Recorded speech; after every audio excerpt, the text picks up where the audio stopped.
Hans Gruber? You know who that is? I like that. Yeah, I know who that is. Do you know he who fell my out name? Of the Nakatomi Plaza. You know who my name was last episode? No, because I didn't watch the video on that one. I haven't seen it yet. There's going to be trivia associated with all these different names I've been using the past 4 or 5 months. Well, I know how to look it up, so nobody's noticing. So I noticed this guy. This is Kara's first show, so so exciting. It's your first show. Welcome to the jungle. Mission First Tactical is the official tactical accessories provider for the Talking Lead podcast and the Leadhead Brigade. Use the code LEADHEAD for an exclusive 20% discount on all orders.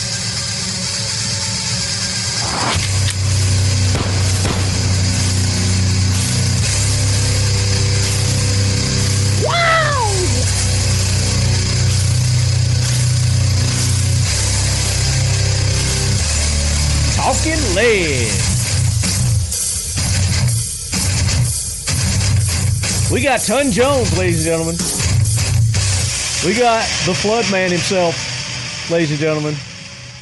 And we have a newbie, ladies and gentlemen, introducing to the Talking Lead podcast, the lovely, the beautiful, the talented Kara Dempsey. Ladies and gentlemen, welcome, Kara. Hello. New guy, and sometimes a girl. New gal. Is that what they say in Utah? Gal? Politically correct, Lefty. Come on. That's what my dad used to call girls. He called them gals. Yeah. Hey, gals. How you doing? Welcome in to another episode of the Talking Lead podcast. I am your host, Lefty, bringing you all the lead-education here on the Talking Lead podcast. I've got our good buddy and bald friend down, south, kind of southwest? Yeah, that direction. Of here. The deep south. Deep south. He's in between us. So we've got a ton sandwich right now between that's my favorite kind of sandwich. Utah and Tennessee. Ton Jones, everyone. Welcome. I just left Hans's house. Yes, he was at my house not too long ago. He got to experience the lead quarters. Did you guys go swimming together? We did. Dude, without a doubt. Absolutely. Nice. A little bit of moonlight dip. It was epic. We stripped down to our skimmies and jumped in. It was a good time. So Evan can't join us for long, so no, I'm on the clock. Evan's working his other job, his other 9 to 5. And Kara's going to be with us for the whole show. She's dedicated, committed. Sorry. So Evan, yes, we'll go ahead and get your part out of the way because you went to Utah. Kara, did you go to Utah also? I did not. I was visiting my sister in Washington. Oh, okay. Excuses. Yeah. Yeah, I know, right? So the big Utah event happened this past weekend, and Evan was there, and you took big part of it. You were like MCing and working the crowd, giving out prizes and all kinds of cool stuff. It was awesome. So Utah, it went just as planned, even better. We had to move venues. But it was a good thing we did because we had close to 2,800 attendees and upwards of 90 vendors. So it was much larger than the previous years. And the range that we went to this year was very accommodating for that amount of people. It was awesome. And we had just tons of cool events. I don't know if you ever heard of TAC Gas, but they came out with all sorts of cool rigs and minigun and tons of belt feds, suppressed weapons, machine guns. Is that an armory in Utah? No. So TAC Gas does like a lot of marketing and media, but they do like helicopters and Hummers and tanks, and they're big time with fancy equipment. They sound fancy. Yeah, they're very fancy. Aren't they fancy? But and it was awesome. I had my little mini bike. I was cruising around, going a million miles an hour, putting fires out. But I could not be happier with the event. The guys who took over Utah Shooters are awesome people. and they planned out the event just properly. And You think it went smoother than last year? I would say just as smooth. I mean, really, last year was it was less people. Who's got the cat? The big issue with that many people coming is parking, like finding a venue to park that many attendees. And this one had way better parking, so it was much smoother in that sense. I was way less worried about parking and more worried about making sure all my volunteers were taken care of. So, yeah, man, one of these days, or one of these years, you got to get out there. One day, well, Ton was here, so I couldn't go. So we blame Ton. I mean, it could have been both of you, but what in the world? Oh man, I'm in a high traffic. I'm right next to an airport, so helicopter trucks. Make sure you don't get shot.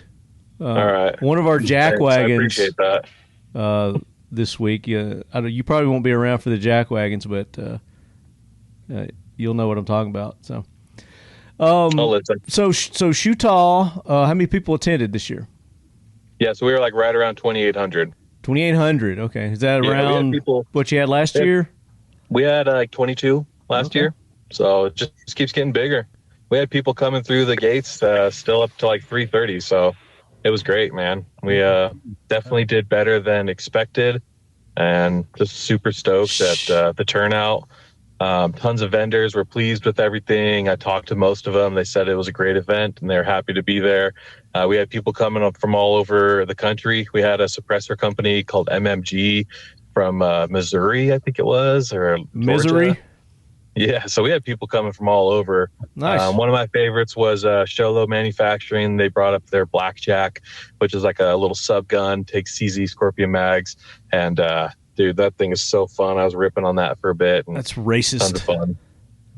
But, of course. Show everybody your vest there, Evan.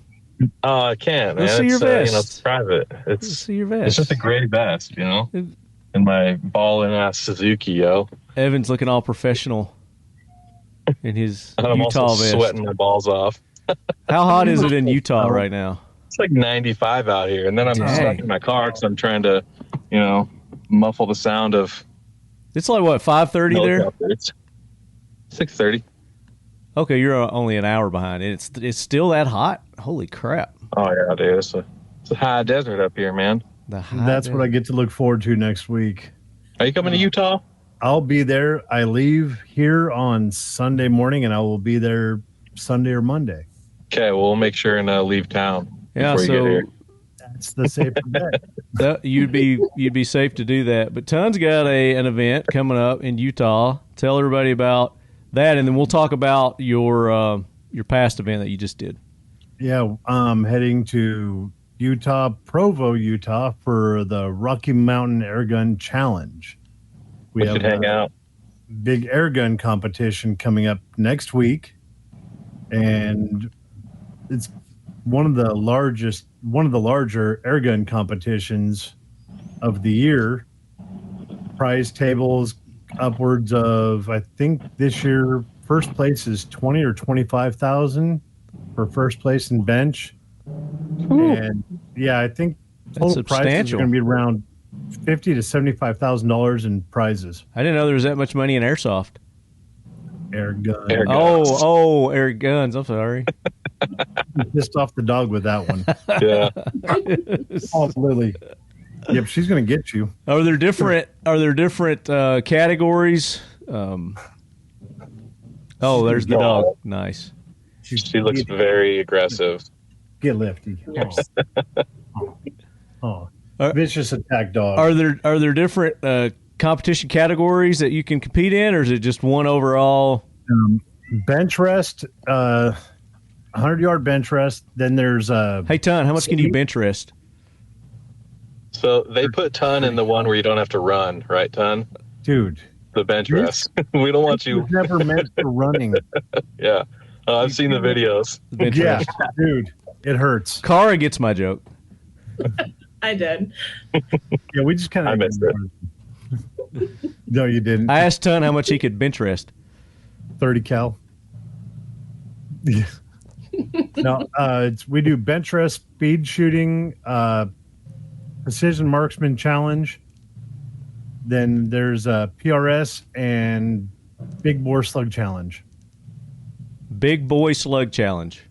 Big Bore Slug Challenge. I like big boys. Big boy. What's your big bore? They're shooting a dog. Go. Dog. Now you're riling up the dog. That's you. Yeah, we. Are you going to compete in the big bore? He does the big boy one. Yeah, Big there's boy. cash. He probably competes in all of them as long as he doesn't have to run. Exactly. We got that great video of you running in that one. You So take a good. nosedive. I wish I That's could back pull that when- up real quick. Yeah, that was a good one. We shouldn't. That. All right, guys. I got to head hilarious. back in. All right, Evan. Thanks for joining us. If you get another break, hop on, see if we're still on. Let me go put the dog. All right, sounds good. All right, don't See get ya. shot going back into the store. Try not to. Bye. Bye. No There. kisses or anything? He didn't give me any? No, I'm not special enough. Not there yet? Okay. No, we just live together. It's whatever. Yeah, whatever. So we needed to get Evan in quick because he was on a time frame there. But thanks for joining us, everybody. Appreciate you tuning in. If you didn't get an opportunity, make sure you go to the previous episodes and check those out because we are going to be announcing the third mystery challenge coin winner this episode. The third. So the previous two have been announced. And we told you exactly what you need to look for on the coin. If you have those two coins with those markings, and Ton, do you have them? Can you show them real quick? Yes, I do. One was a 2A, and one was a Ton Jones logo. There's the 2A logo. There's the one with the 2A. So if you have that one, And then that was announced last episode. So you still have time on that one, but he's going to show this one, and I'm gonna break this somebody's is the one heart. that expired. There's the one that is expired as of this episode. So if you had that, you lose. Did We're giving your package away to someone else, and we're going to make that announcement on this episode as well, in addition to announcing the third logo to be looking for. So stay tuned for all that goodness coming up. I've got more interviews from NRA. This is our last round of interviews. And in this round of interviews, we're going to have Bill Gentry with PTR. We're going to have Marco's son, Brendan, on. Brendan Vorobiev with the Outdoor Network.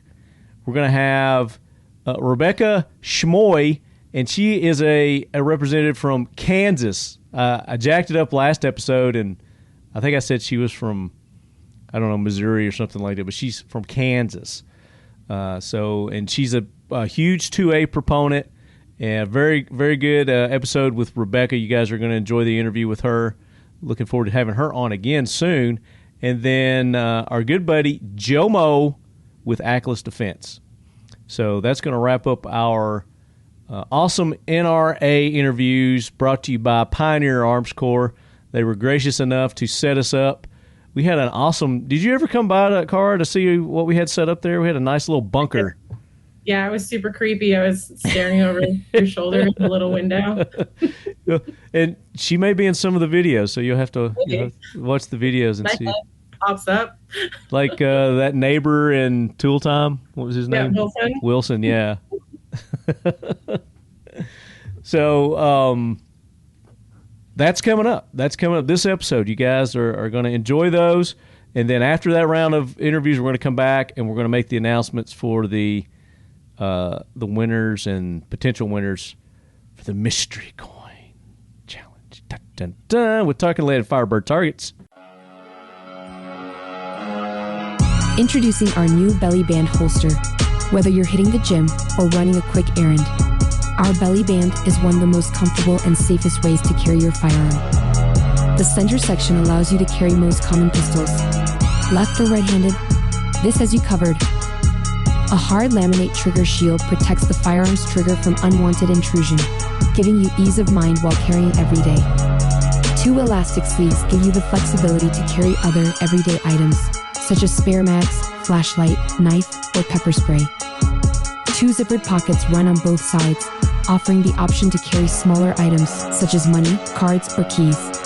Flush fit on your lower back or waist, easily keeping your setup discreet no matter how you choose to carry. Utilizing 3D spacer mesh, these channels allow for exceptional and efficient airflow, giving you maximum comfort and keeping you cool. Carry whenever you want, how you want, with our new belly band holster. Available now. Go to missionfirsttactical.com. Use the code LEADHEAD for an exclusive listener-only 20% discount.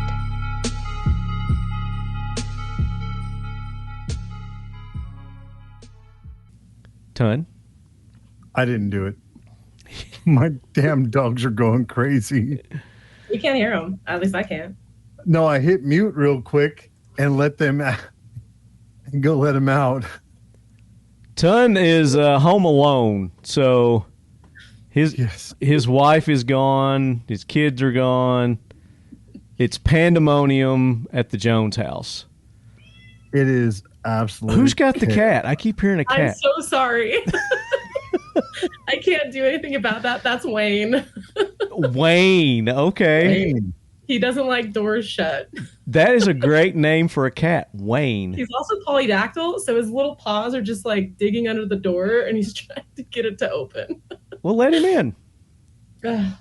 Unless he's going to bother you. It ain't going to bother me any. Ain't going to bother me none, son. So, Ton, Firebird Targets. We've got a special code for our lead heads. Talking Lead 15. Get 15% off. TL15. Or TL15. You can use either one of those and get 15% off at firebirdtargets.com. And with Father's Day approaching, and as you're hearing this, it's probably too close to Father's Day to be able to get your order in time. But, you know, if I was a dad, I'm not, and I got a late Father's Day present, I'd be okay with that. I'd be super happy, especially if it was a big bundle of Firebird Targets. It's been the Father's Day rush has been going on all week with getting targets out. Nice. It's been going really well. But you know, you don't have to just on Father's Day give your father a gift. You can give your dad a gift any time during the year. Any time is a good time to give old dad a present. So surprise him with some Firebird Targets. There's going to be a lot of happy dads out there when they get to blow up some targets. There you go. So anything new and exciting going on with Firebird that we need to talk about real quick? Well, there is going to be some new stuff coming up. And just like before, I cannot say it right now, but you will be the first to know. Exclusive. Kara, this is the show for exclusives, in case you didn't know. Yeah. That's the vibe I'm getting. This is the firearms industry place for exclusives. You got an exclusive, drop it here. And I've done quite a few exclusives on this show. So Kara's with HUXWRX. We didn't mention that. Kara. He won't stop. He wants to be on your show. Well, come on. He can star on the show. Wayne. So how did you come up with Wayne? I got to ask. So when I first got him, his nose was damaged, and he like squinted at you constantly, and he looked like Wayne from Letterkenny, just like judging you. Okay, Letterkenny. Broken nose. I think I watched that once. Yeah, so that's how I got his name. Okay. Wayne. So it's not like Garth and Wayne from Wayne's World. Wayne's World. Okay. A little more original. Because Garth was my best friend at Comic-Con in 2014. Oh, that's pretty badass. You're a Comic-Conner? The hair out and everything. It was great. I went that one year, but that was it. Everybody should be going to Comic-Con at least once. Yeah. It was an experience. Dude, it's epic, isn't it? I haven't ever been to Comic-Con. I've been to Dragon Con in Atlanta a few times. Comic-Con's fun. I would like to go. That was the one I did. If it wasn't in California, I would go. Yeah, San Diego. Yeah, that's not my cup of tea. So, not really a destination. But there are other ones around the country that you can go to. Yeah, there's a few. I think there's like WonderCon or something up in Washington. And so, are you a what's that called? Those people that cosplayer? I am not, but I did that year with my best friend. So yeah, did you win any prizes? No, but we did dress up as the Venture Brothers from that TV show and met the creators of the cartoon and like got a bunch of prizes, and it was pretty cool. Nice. Yeah. I don't know what that is. What is Venture Brothers?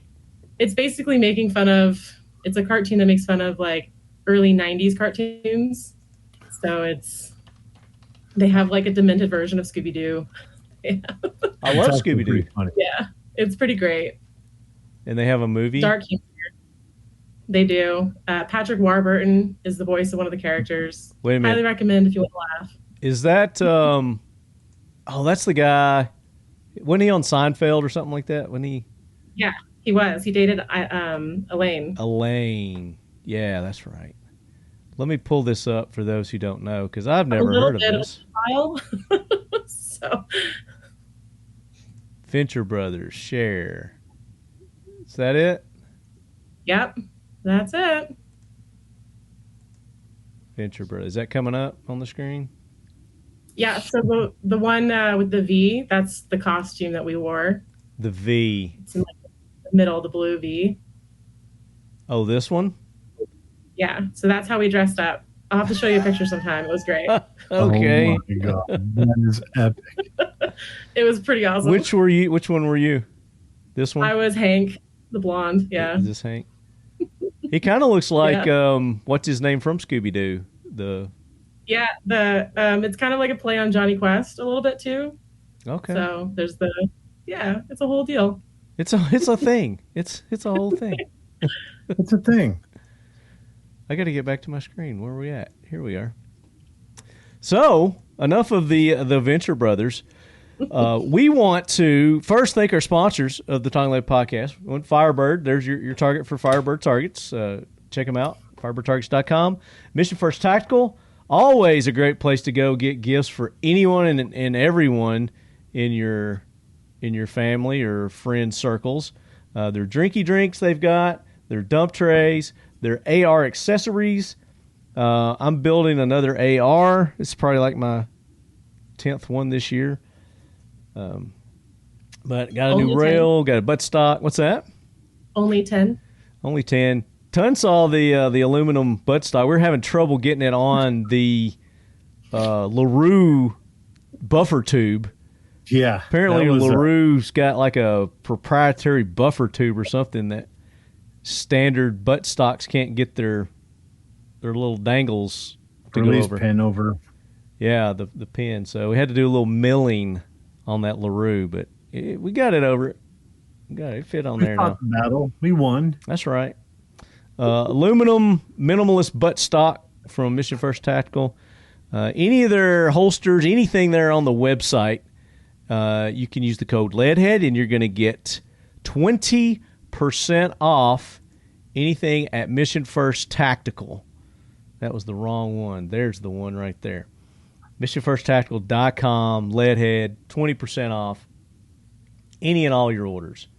They even have shirts, cool shirts and stuff there too, hats. I was wearing one of their hats. Hey, so Stacy was in town, or she is in town right now. Rachel Stacy. I always say Stacy. It's Rachel Stacy. Rachel Stacy. Yeah, she was on our last episode. Had a good time with her, the singer, songwriter. And I missed her actual performance, but I hooked up with them on the after show, and we got to hang out a little bit. So I had a good time with Rachel, and may go see her Friday. But she says, "Hey, Ton." Tell her I said hello. I missed it because I was stuck at the airport. You stinking no good. Brr. You're such an amateur. He doesn't ever plan ahead. He never plans ahead. Dude, weather kicked my ass that day. Also a great Father's Day gift or just anytime gift. If you like beef and you're not one of those stinking vegans or vegetarians, Whiskey River Beef is for you. Go to Whiskey River Beef, use the code TalkingLead10, get 10% off any of your orders at Whiskey River Beef. That's whether you buy a whole cow, half cow, quarter cow, or you buy just individual a la carte ribs and Delmonico steaks and ribeye steaks and ground beef, and he's got tomahawks now. What? Say Delmonico steaks again. Delmonico steaks? What's wrong with that? You added like 3 extra syllables. Yeah, because I was saying something else and it came out wrong. Fuck you, Ton. WhiskeyRiverBeef.com. And a good buddy, Brent, he was on the last episode also with us. And Ton got to hang out and meet the P-Dog in person. Hell yeah. The lifelong bond there. And I got more codes coming. So Seal1, go to seal1.com, use code LEADHEAD, 25% off. We'll talk more about them coming up. And we got some more codes, discount codes for you leadheads. So stay tuned for that. Now it's time, Kara. We do this thing where we like to vent. You know, we like to, if somebody's pissed us off or, you know, we got a beef with somebody or something that, you know, we just kind of want to call out as being a dumbass. We call them jackwagons. So, Nice. Gunny, it's time for you to bring in that train. So here it comes. Ton, you may or may not be on it this week. Hoorah, Semper Fi, do or die, hold 'em high at 8th and I. It is time for the Talking Lead Jackwagon of the Week, so brace yourself, baby. Coming in hot, the jackwagon train, and I've got one ready to fire off here. Is it me? It's not you. It's not Kara either. It is, and this goes back to what I was teasing Evan about not getting shot in his parking lot. So yeah, this happened in. They give me a date line here. They're not telling me right off. So, teen went to sporting goods store to return airsoft guns. Airsoft guns. I'm reading that right, Ton. Don't get mad. An armed man, here, let me pull it up, fatally shot one in the back, authorities say. So, here's that story right there. It's at Big Five Sporting Goods. I've never heard of Big Five. It's a West Coast thing. Okay. For news stories. Washington. There it is, Washington. So an armed man who took it upon himself, they've got this in quotes, and this is from CNN too, so the tone of the article kind of, that explains it. It's from CNN. To conduct surveillance outside a sporting goods store in suburban Seattle has been charged with murder after he fatally shot in the back a teenager who had an airsoft gun in his pocket, prosecutors said. Aaron Brown Myers, 51, was charged with second-degree murder and second-degree assault in the killing of the 17-year-old identified as HR. I guess because he's a minor, they just put his initials. According to court documents, teen was shot once in the side and at least 6 times in the back. And he died at the scene, the documents state. Okay. In this case, the defendant attacked 3 teenagers who had not committed any crime and at every stage of the interaction chose to escalate with more and more violence until it accumulated in the defendant taking the life of 17-year-old HR. This guy says. In a statement on Wednesday, attorneys for the murderer accused, you're innocent until proven guilty, right? Said he was a professional security consultant and argued he fired in self-defense. We are confident that over the course of the investigation, evidence will show that Mr. Myers' only intent that day was to protect himself and others from serious harm or death from airsoft guns. Attorney Michael Scooter Zachary Wangald, blah, blah, said. The incident began as the teenagers approached a Big Five sporting goods store in Renton, Washington. This guy had an airsoft. The kid had an airsoft in his pocket.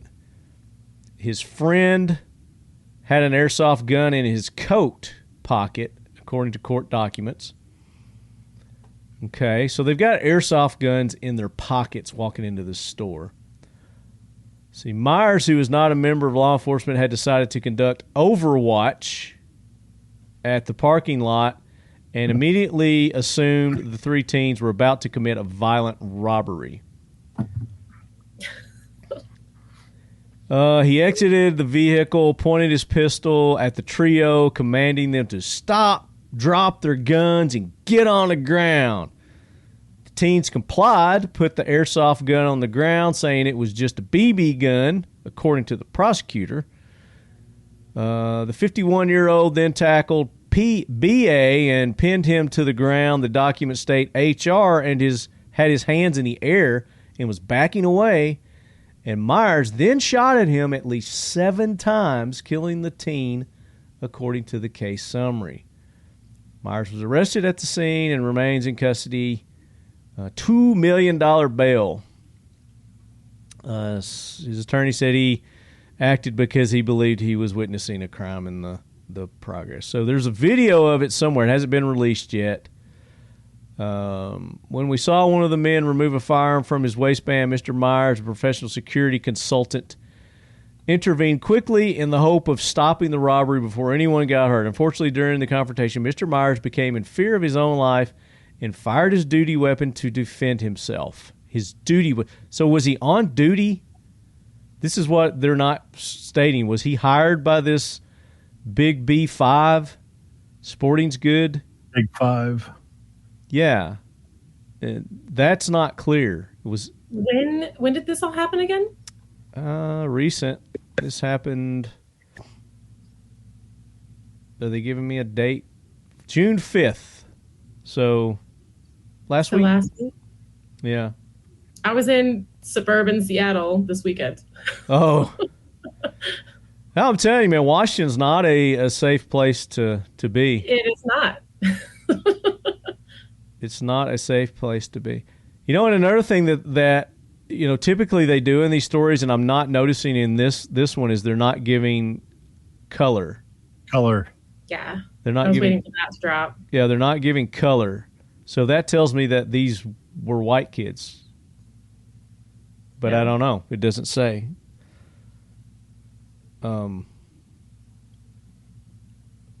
Just based on history. That's all I'm basing it on. That's the only reason I say that. This story goes on. So if you guys want to read more about this, I mean, I'm sure as this gets more investigated, more truths will come out as to actually what was going on and what happened. There's a lot going on there. But supposedly this sporting goods store in the parking lot itself, there have been a lot of I don't know, crime or whatever going on. So somebody associated with this little strip mall area felt the need, I would think, to hire this guy. I don't think he's just going to take it upon himself to go sit at Big 5 and wait. To sit in that parking lot and just, yeah.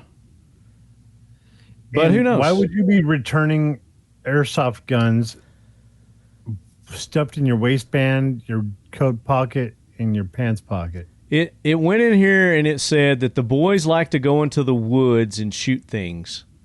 And one of the airsoft guns wasn't working properly and they were taking it in to either return it or fix it, is what the article says. Which sounds suspect to me. Yeah. Again. They're because one of these things is not like the other. Yeah. Exactly. Yeah. It was stuffed in my coat pocket. One was in my waistband. The other kid had it in his pants pocket. But we were taking it in to return it. All three of us. So here's another. Meyer said that he felt like he did not have time to call 911 and that he felt he had a duty to act to stop the individuals from hurting someone innocent. Blah, blah, blah. Myers has previously been involved in a March 2022 incident in which he chose to intervene, finger quotes, when he mistakenly believed someone was armed, according to the document. In that case, Myers called 911 to report that person on a bicycle was pointing a gun at people, and Myers said he had a pistol and may have to intervene, the affidavit states. Myers then followed the bicyclist and told police He thought he might have to shoot the person. Officers arrived at the scene and determined the bicyclist's item was not a gun, but a silver metal object that was possibly part of a bicycle. Burke, the prosecutor, wrote that the prior incident establishes that this self-imposed duty to intervene, again, they say self-imposed, so that tells me that this guy wasn't hired, is part of the defendant's regular approach to interacting with the public. Only a high bail, is that what it says? Only a high bail electronic home detention and surrender of all firearms will protect the community from an untrained civilian who believes he has a duty to shoot people who have not hurt anyone, she wrote. Only a high bail electronic home detention and surrender of all firearms. So basically out of this, they're saying that this guy should be put on home detention and all his guns taken away from him. So I don't know. Well, what are your thoughts on this? What are your thoughts on self-imposed, I guess you call it vigilante, wouldn't you? I don't know. It's such a gray area. Yeah. Like, and it still remains to be seen whether this guy was hired or not, so I don't know. I mean, I would like to think that, good people would intervene if defending someone who's innocent and, help out, just do, the good thing. But it's just, society is so warped these days. You never know what's going to happen. Yeah, but also, these kids had to have been brandishing these guns. If they had them in their pockets and they were just walking, he would have seen or noticed, anything. But then, to be devil's advocate, what if he was just one of these guys that sees the devil everywhere and kind of was looking for that? Well, in the previous incident, he said the guy was pointing and waving and saying he was going to kill people, which, I get that. And, he had self-restraint there and he didn't shoot the guy. And then this incident, and, an airsoft gun can look like a real gun. Oh, they do. They look like real guns. So, they could have had these guns out and, talking shit and, and then he called them on their shit. And then they're like, oh, wait, dude, these are just BB guns, chill out. Yeah, this guy could also just be in the wrong place at the wrong time too many times. And could be, yeah. He is in Washington, so the odds of that happening are high. Let's be realistic. It's one of those situations we're going to start seeing more and more of when you take more and more control away from law enforcement where they can't even stop a bad guy anymore. True. The public's going to get tired of it. The public is tired of it. The especially the silent majority is. But put yourself in this guy's situation. Let's say you're not, intentionally just sitting there looking for trouble. But let's just say, you're going into Big B yourself. You gotta go in there and buy some ammo or something, and you're getting ready to get out of your car, and you see these kids, people. I mean, they're 17, 8, so they probably don't look like kids either. They probably look like young adults. But anyway, all speculation aside, and they've got these guns, these airsoft guns that look like real guns, and who knows what they're doing, but apparently they've got them out because he saw the guns. Right. If they had them in the jacket or they had them tucked in the pants and, not brandishing them. Too, your body language says a lot. But what are you going to do? As a person who carries, and I see that, I'm hyper alert and hyper aware now of these guys. If I see them brandishing guns in this parking lot and it's an area that's known for previous criminal activity, then I'm covering my gun now. I'm definitely got my hand on my gun and I'm watching these guys very close. I'm not going to draw on them, anything like that until they've done something that warrants that, such as pointing it at someone else or trying to rob somebody with them or something like that. But I don't know. But that's the thing. We don't know the whole story. But I'm just saying, if I'm in that situation and I see people like that, I'm hyper aware, I'm hyper alert, and I'm going to be watching them. Yes, I'm going to be watching them like a hawk. the kid learned to, well, the rest of the kids learned a very fuck around, find out. Called fuck around and find out. If you're going to return something, put it in a bag. Yeah, I highly doubt they were there to return. Oh, they weren't. That's what I mean. Like, your body language says a lot. So if he's seeing these, they're returning them. Like, you would pick up on that. So you don't stuff a gun in your waistband, an airsoft gun in your waistband, in your jacket pocket, or in your pants pocket. No, you're going to have the box. You're going to have the receipt. You're going to, you're going to put it in a bag or something. Yeah, and you're not just going to carry it in. Like, I'm very interested to see if they covered up the orange tip on these airsoft guns. I wouldn't be surprised. That's going to be a big telltale. Yeah. If the orange tip on the airsoft guns were removed. But no, we were taking it in to get it serviced. Big Five doesn't service them. There's an order of operation when you return something to a store. Yeah, but these kids are trying to play this game where all of a sudden they got caught when their friends just got a lead diet, and now we're the victim. Granted, there's probably a 0.1% that they were a good kid and they were legitimately trying to do it, but the odds are that's bullshit. They were fucking around and they found out. You sneak up on someone and you're rolling into a place and you're going to play this. We're going to do the easiest thing is to get an airsoft gun, cover up the tip, and do a strong-armed robbery. People don't want it. Most of these stores, if you rob a store, especially in Washington, all over the U.S., here's give everything away. Here, take it all. Here's like a 2 day ago. Maybe this is an update. So let's see. Say what city? Renton. Renton. An off-duty security guard is under investigation for fatally shooting a 17-year-old boy he allegedly believed was armed and about to rob a store with his friends. Authorities identified the victim Friday, 17-year-old. They say his name here, Hazrat Ali Rohani.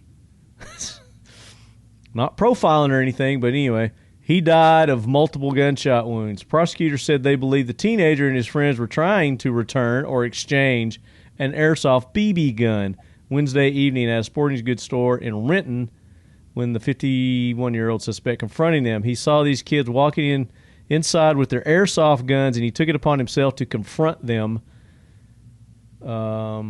According to court papers, the suspect is off-duty security guard who was in a parking lot waiting for his teenage son to get out of martial arts classes, nearby.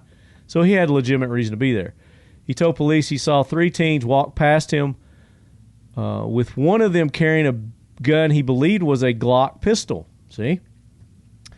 Even though he had no security jurisdiction over the strip mall in which he was parked, police said the suspect confronted the teens, pointed his security guard issued gun at them, and accused them of trying to commit armed robbery.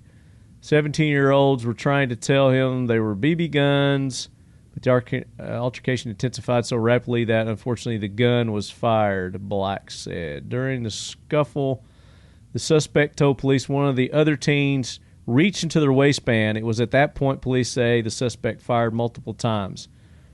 Yeah, why would you reach into your waistband?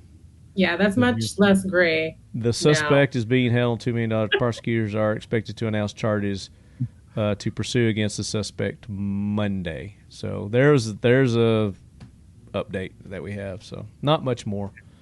And this town is halfway between Seattle and Tacoma.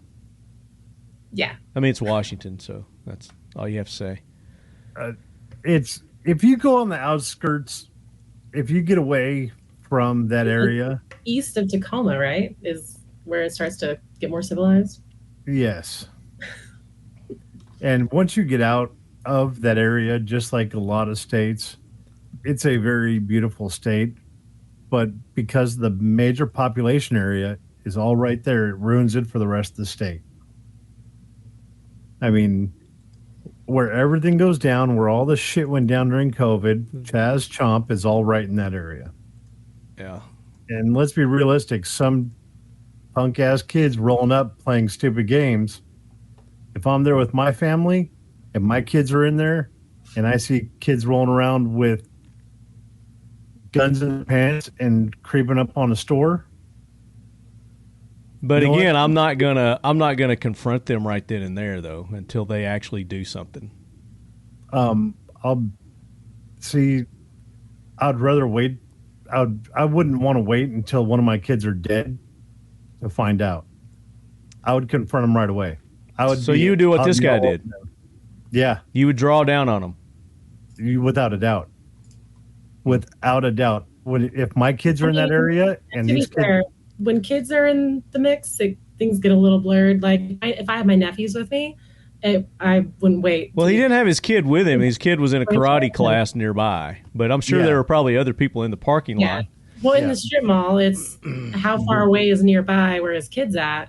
Yeah. Is it next to the Big Five? Like bullets don't stop in walls. They go through.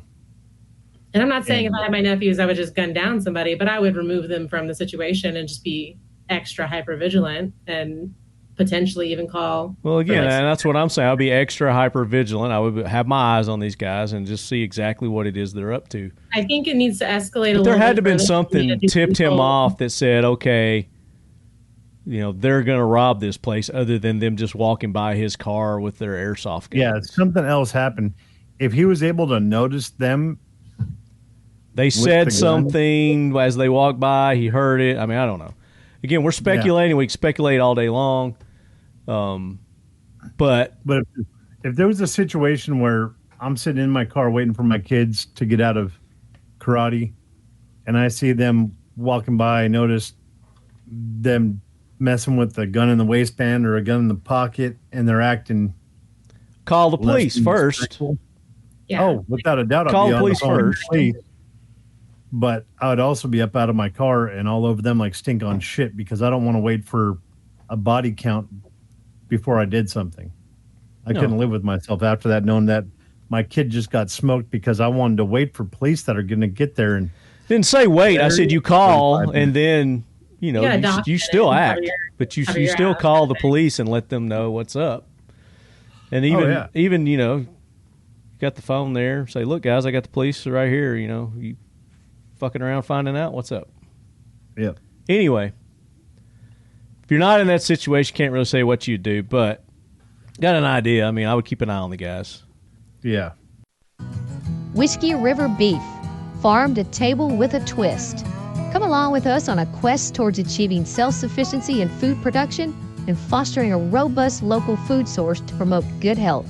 Stock up with premium Tennessee beef, unparalleled in flavor and tenderness.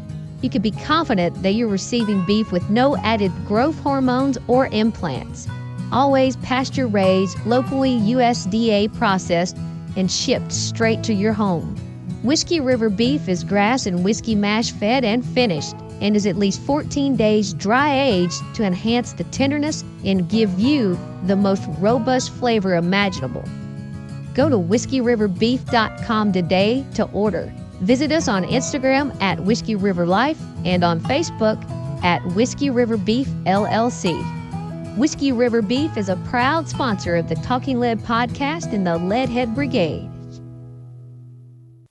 Oh, how about you guys? That's my jack wagons. You got jack wagons? Anybody come to mind? Anything? Come on, Kara. It's your first one. Come on. Come out swinging, girl. It's a coworker, so I probably shouldn't. Okay. Unless you're just doing it in fun, then you can do that. I can't complain about the USPS. There's always that. Okay. Let's hear that. It says it all. Well, Evan's trying to get his passport, and they basically just lost all his documents, and he's been trying to scavenge those up, and everybody he talks to says, come back, talk to somebody else, and it's just like one more thing. The United States Postal Service? Yeah. Is that what you said? The USPS? Yeah. United States USPS. You got it right. Yeah. United States Postal Service. So that's who you get your that's who you have to go through to get your passport? Yep.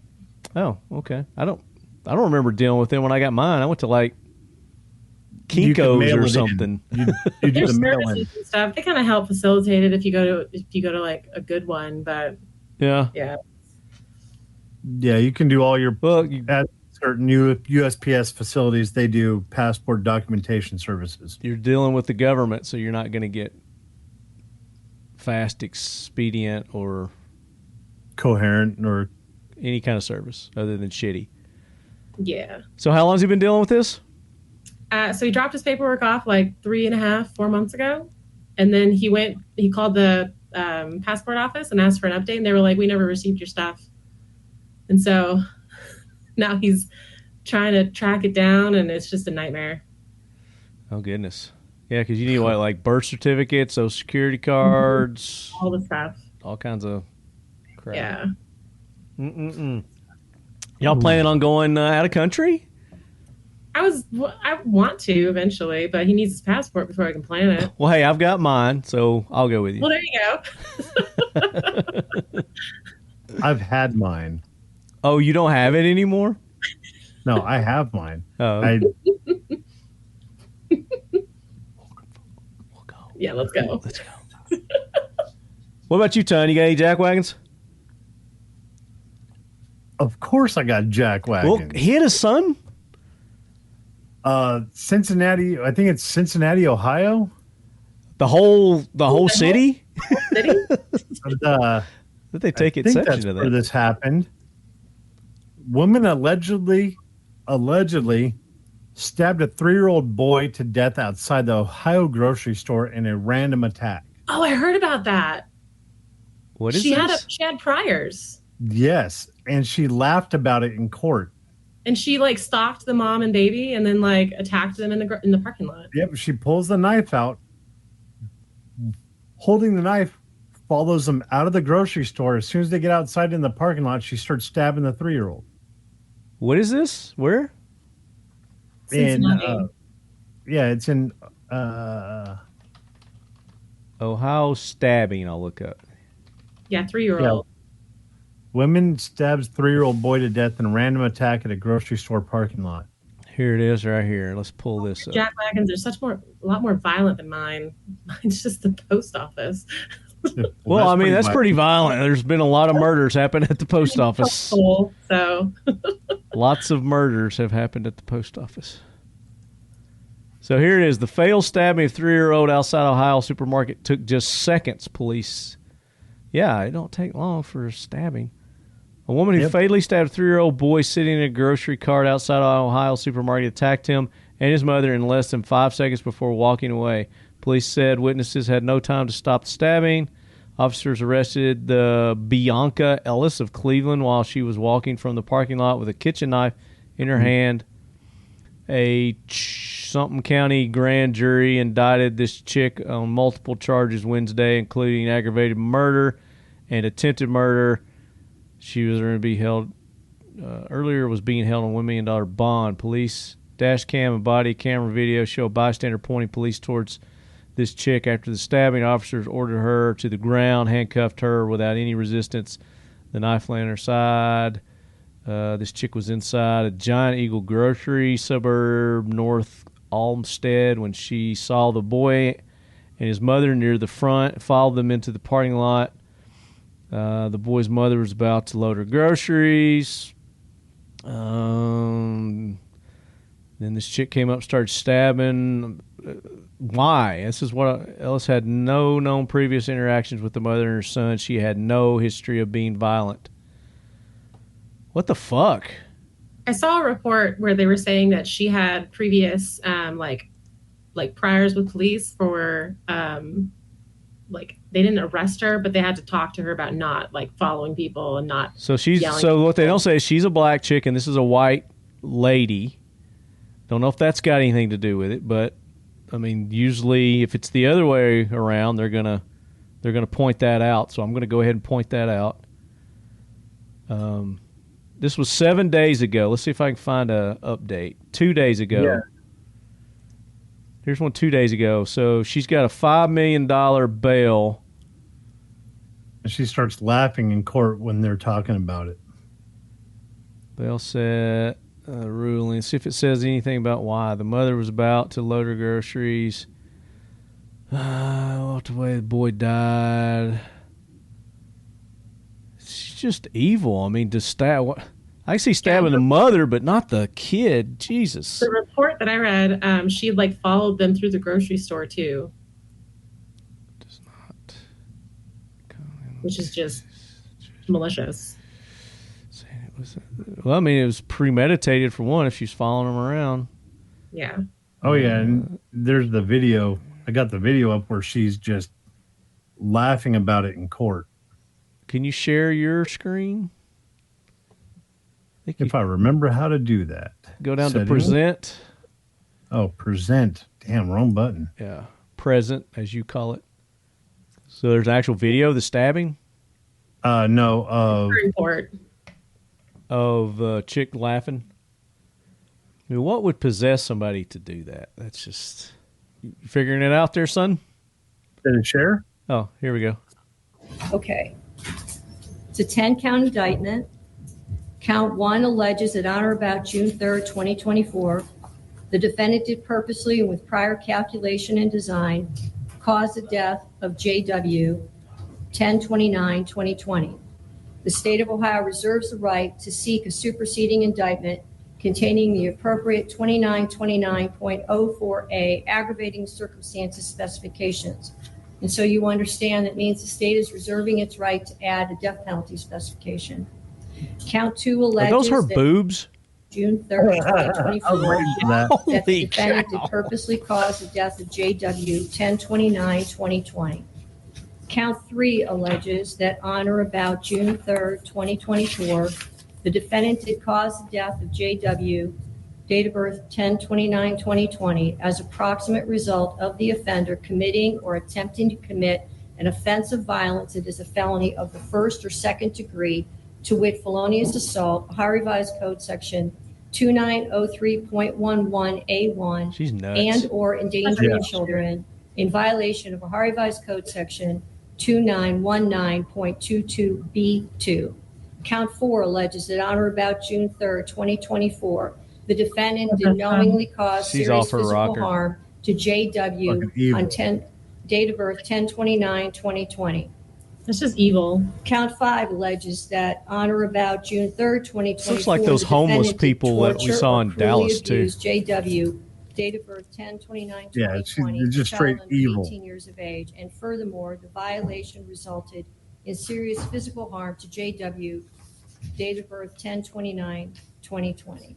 Count 6 alleges How much that longer we on or got of this about- count? When does she do her thing? Fast forward to that. Yeah, she's just laughs through the... Just laughing through the whole thing and macking for the camera. Yeah. Document or thing. Yeah, because she just laughs through the whole thing. Does she say anything? Does she ever say anything? No. Evidence in such proceeding or No, she just goes on the whole thing laughing every She's time blowing they... kisses at the camera. Oh my so on, god. is that true? Okay. I don't know how she could swing a knife with those boobs. Look at there's that. That's that's ridiculous. Her boobs are bigger than her. Yeah, they... Oh Oh, my that poor God. family. I do not believe that bond. Dragging the ground. I'd be mad too. I guess my boobs were dragging the ground. Yeah. Yeah, she's just nuts. Dude, just straight fucking crazy. Yeah, I would say that there's more that they're not letting out in this story either yet. Oh, if there's... You can watch... When it first happened, it shows the whole video of her pulling a kitchen knife out and literally walking behind. The mom is completely oblivious to anything that's going on. And people are looking at this lady with the knife and like avoiding her, not saying a word. And she's just going on about it. And she walks up really close and backs up close and goes out in the park. She follows them out there. And then chaos. And then just kills the kid. Yep. I don't know. What is it with Ohio and stabbing things? A Butler County man allegedly stabbed and killed wife's dog. He's facing charges. Reportedly, a man has fatally stabbed his wife's pet in Wayne Township, Butler County, Ohio. The suspect has been identified as whatever his name is. I don't give a shit. Arrested for cruelty towards a companion animal. The gruesome case began on Sunday when George threatened his wife that if he were to kill her furry companion, she wouldn't even find him. The very next day, Bowie's body was found. Well, they proved him wrong. They found the body. According to Fox 19, the dog was stabbed and killed on Monday. The Butler County dog wardens and detectives joined hands to lead the investigation. Whatever. That's Jack Wagonery there. Yeah. What is wrong with people? Hunter Biden found guilty. Yeah, I mean, that ain't going to stand. Train wreck shit. No. He's just smiling, walking out of court. Of course. It ain't going to stand. No. It's just for show. It's all for show. Nothing will come of it. He added, recovery is possible by the grace of God, and I'm blessed to experience that gift one day at a time. I don't buy it. Hey. See that? Of course. Oh, man. In honor, that's perfect. In honor of that Jack Wagon. So, I don't have any more Jack Wagons. That's all I can stand for today. I can go on about employees, but that's going to be a whole nother. Let's not do that. So, what about heroes? You got any heroes? Anybody who's done something worth? Lufthansa, the people at the airport. Lufthansa, Jack Wagons or heroes? Heroes. Okay, do tell. Well, I was supposed to be on the podcast last week. Yeah, Jack Wagon. And I always get that damn train. Due to the bad weather, they had canceled flights for 2 days here in Dallas. I mean, we've been having shit weather for months now. My wife and kids were headed back to see her mom and dad in Slovakia. Show up, days of canceled flights and flight delays.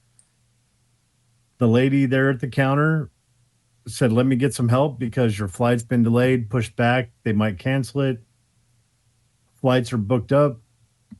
They were doing anything and everything possible to get my wife and kids on a plane, get them to go see grandma and grandpa, and get it all taken care of. And finally, after 2-3 hours of madness and chaos, they got my wife and kids on a plane, got them off to Europe to go see my wife's family.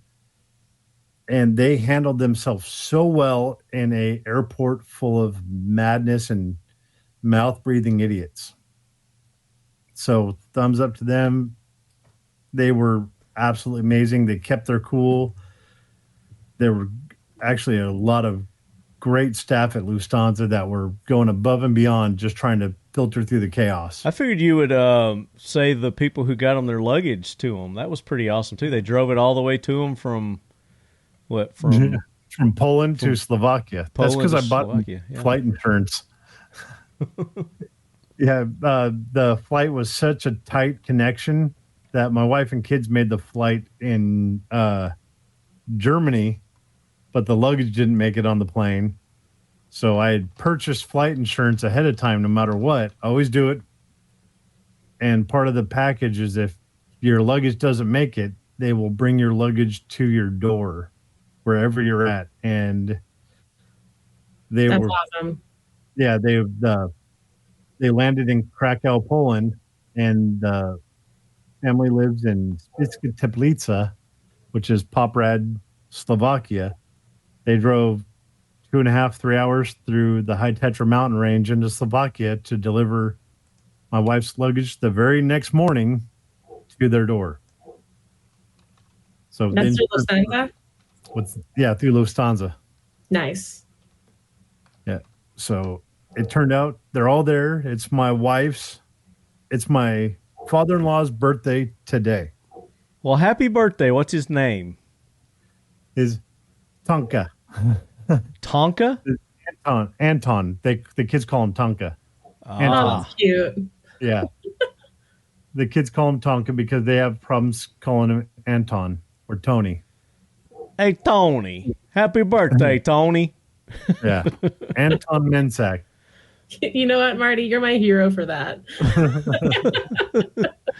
With my Guido Tony. Your Guido Tony. Hey, Tony. What's the matter with you, Tony? Anton Mensak, and the kids call him Tonka. So adorable. Or Dido. Yeah. So they're all there celebrating his birthday right now. Nice. I love when kids do like they can't pronounce something, so they give you a nickname. Yeah. My nephew couldn't say my name, so he started calling me Crickle. And like now that's my like family nickname is Crickle. And the best thing in the world, Crickle, yeah. The best thing in the world is when my sister-in-law is drunk and she's like yelling at me across a crowded winery, like, Crickle, they have the cheese you love. And it's just hilarious. That is awesome. Crickle. Yep. I like that. That sounds like a character off some Disney cartoon or something. Crickle. Right? That is badass. Yeah. If I didn't swear as much, maybe, but. Aunt Crickle. That's even better. I like it. What about you, Kara? You got any heroes? I already said you for your Guido accent. I can do all kinds of accents. I bet. Shout out to my brother-in-law for driving all the way to the airport to pick me up and then chauffeuring me all the way back to their house and then chauffeuring the whole family around, even with all the traffic and the crazy. And he's from Colombia, so he's not like, he's got the heavy accent, but he's very patient. But like, I'm in the back seat going, it's fine, just cut him off, wave your hand out the window and be like, it's okay. And he would not do anything I said. But like his patience, amazing. Truly admire that man.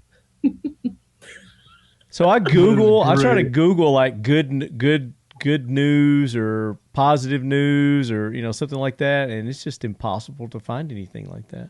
Is there any? And when you do, you get a bunch of liberal bull crap. How a California rescue farm is helping animals and humans heal from trauma. Hey, have you heard of the Good News Network? It didn't come up. Wild horses returned to Kazakhstan plains after 2 centuries of absence. That's pretty cool. Well, and next week's menu, chili. Reader's Top 10 Good News for 2023. Millionaire builds 99 tiny homes to cut homelessness in his community. He even provides jobs on site for them. I have a hero.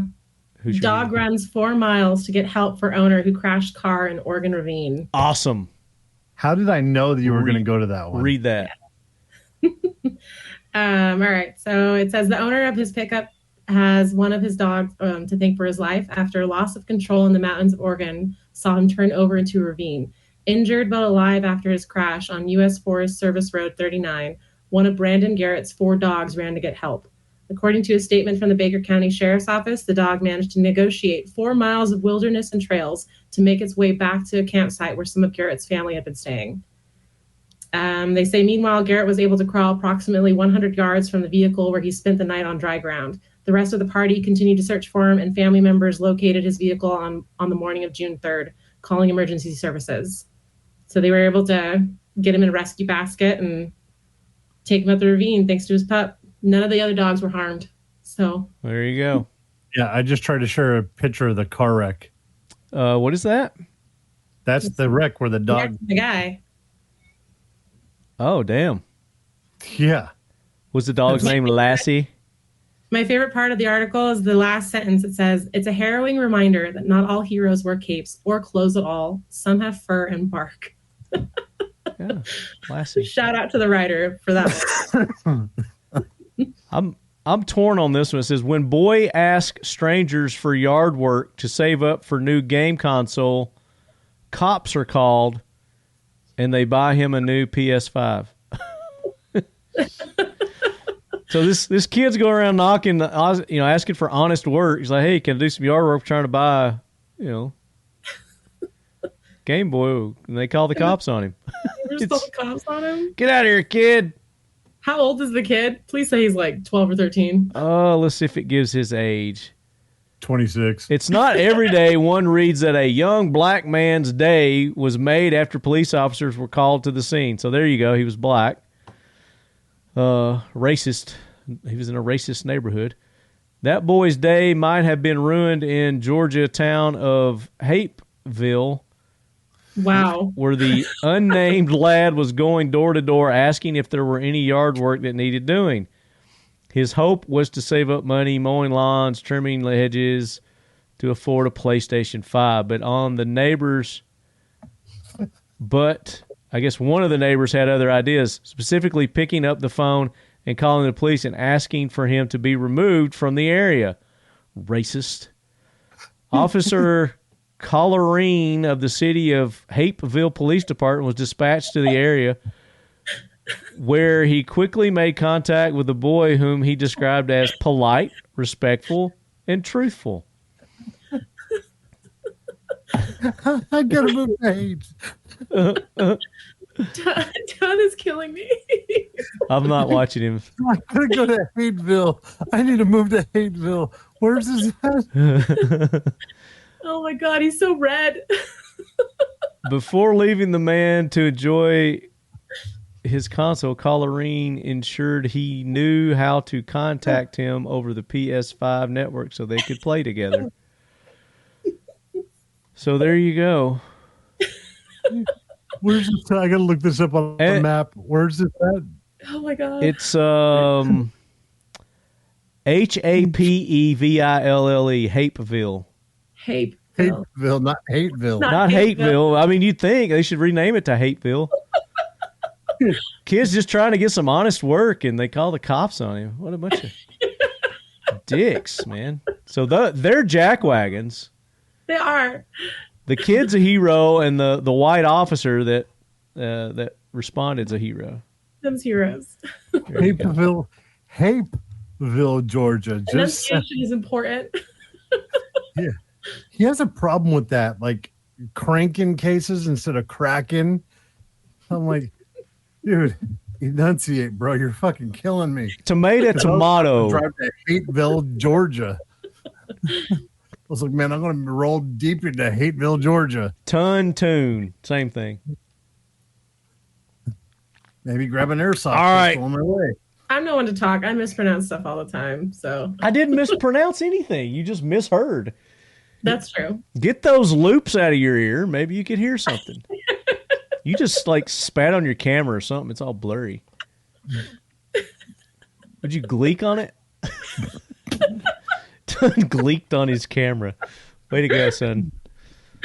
Oh my all right, that does it for our jackwagons. We're going to wrap that up. Our heroes. Oh, actually, we've got one more jackwagon from a listener. Before I forget, I do remember this. I got an email. Alec Ross. So Alec, Leadhead Alec, says, Marty, you had asked for jackwagons from listeners. I do that all the time. Anytime you got jackwagons, email them to me, talkingled@gmail.com.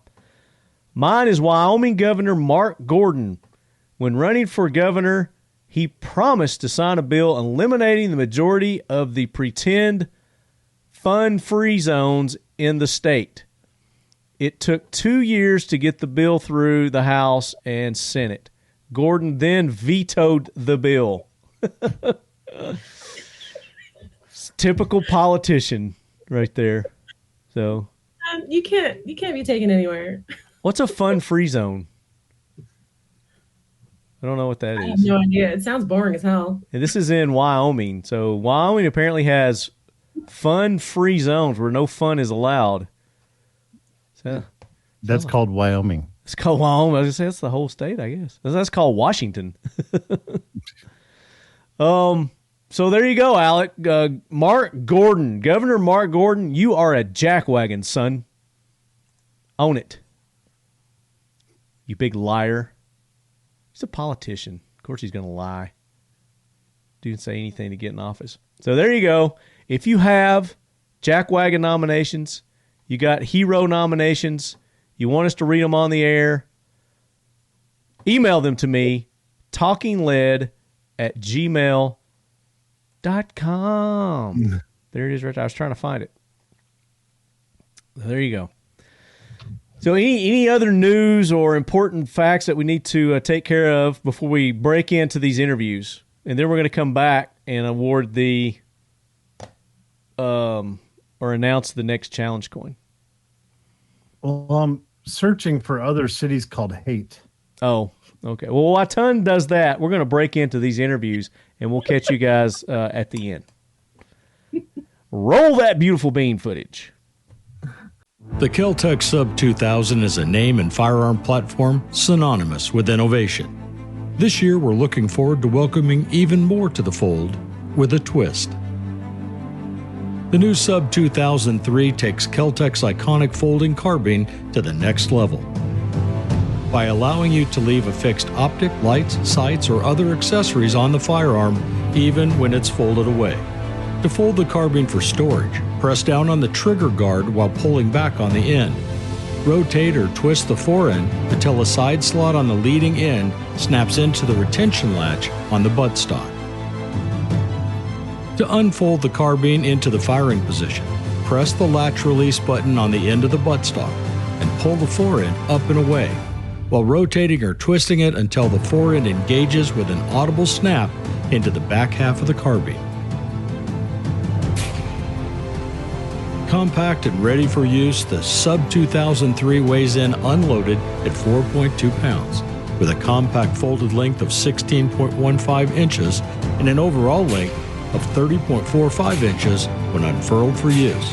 From the backcountry to personal protection, this versatile go-anywhere tack driver is the perfect multi-purpose addition to any collection. Innovation, performance, Kel-Tec. How we sounding?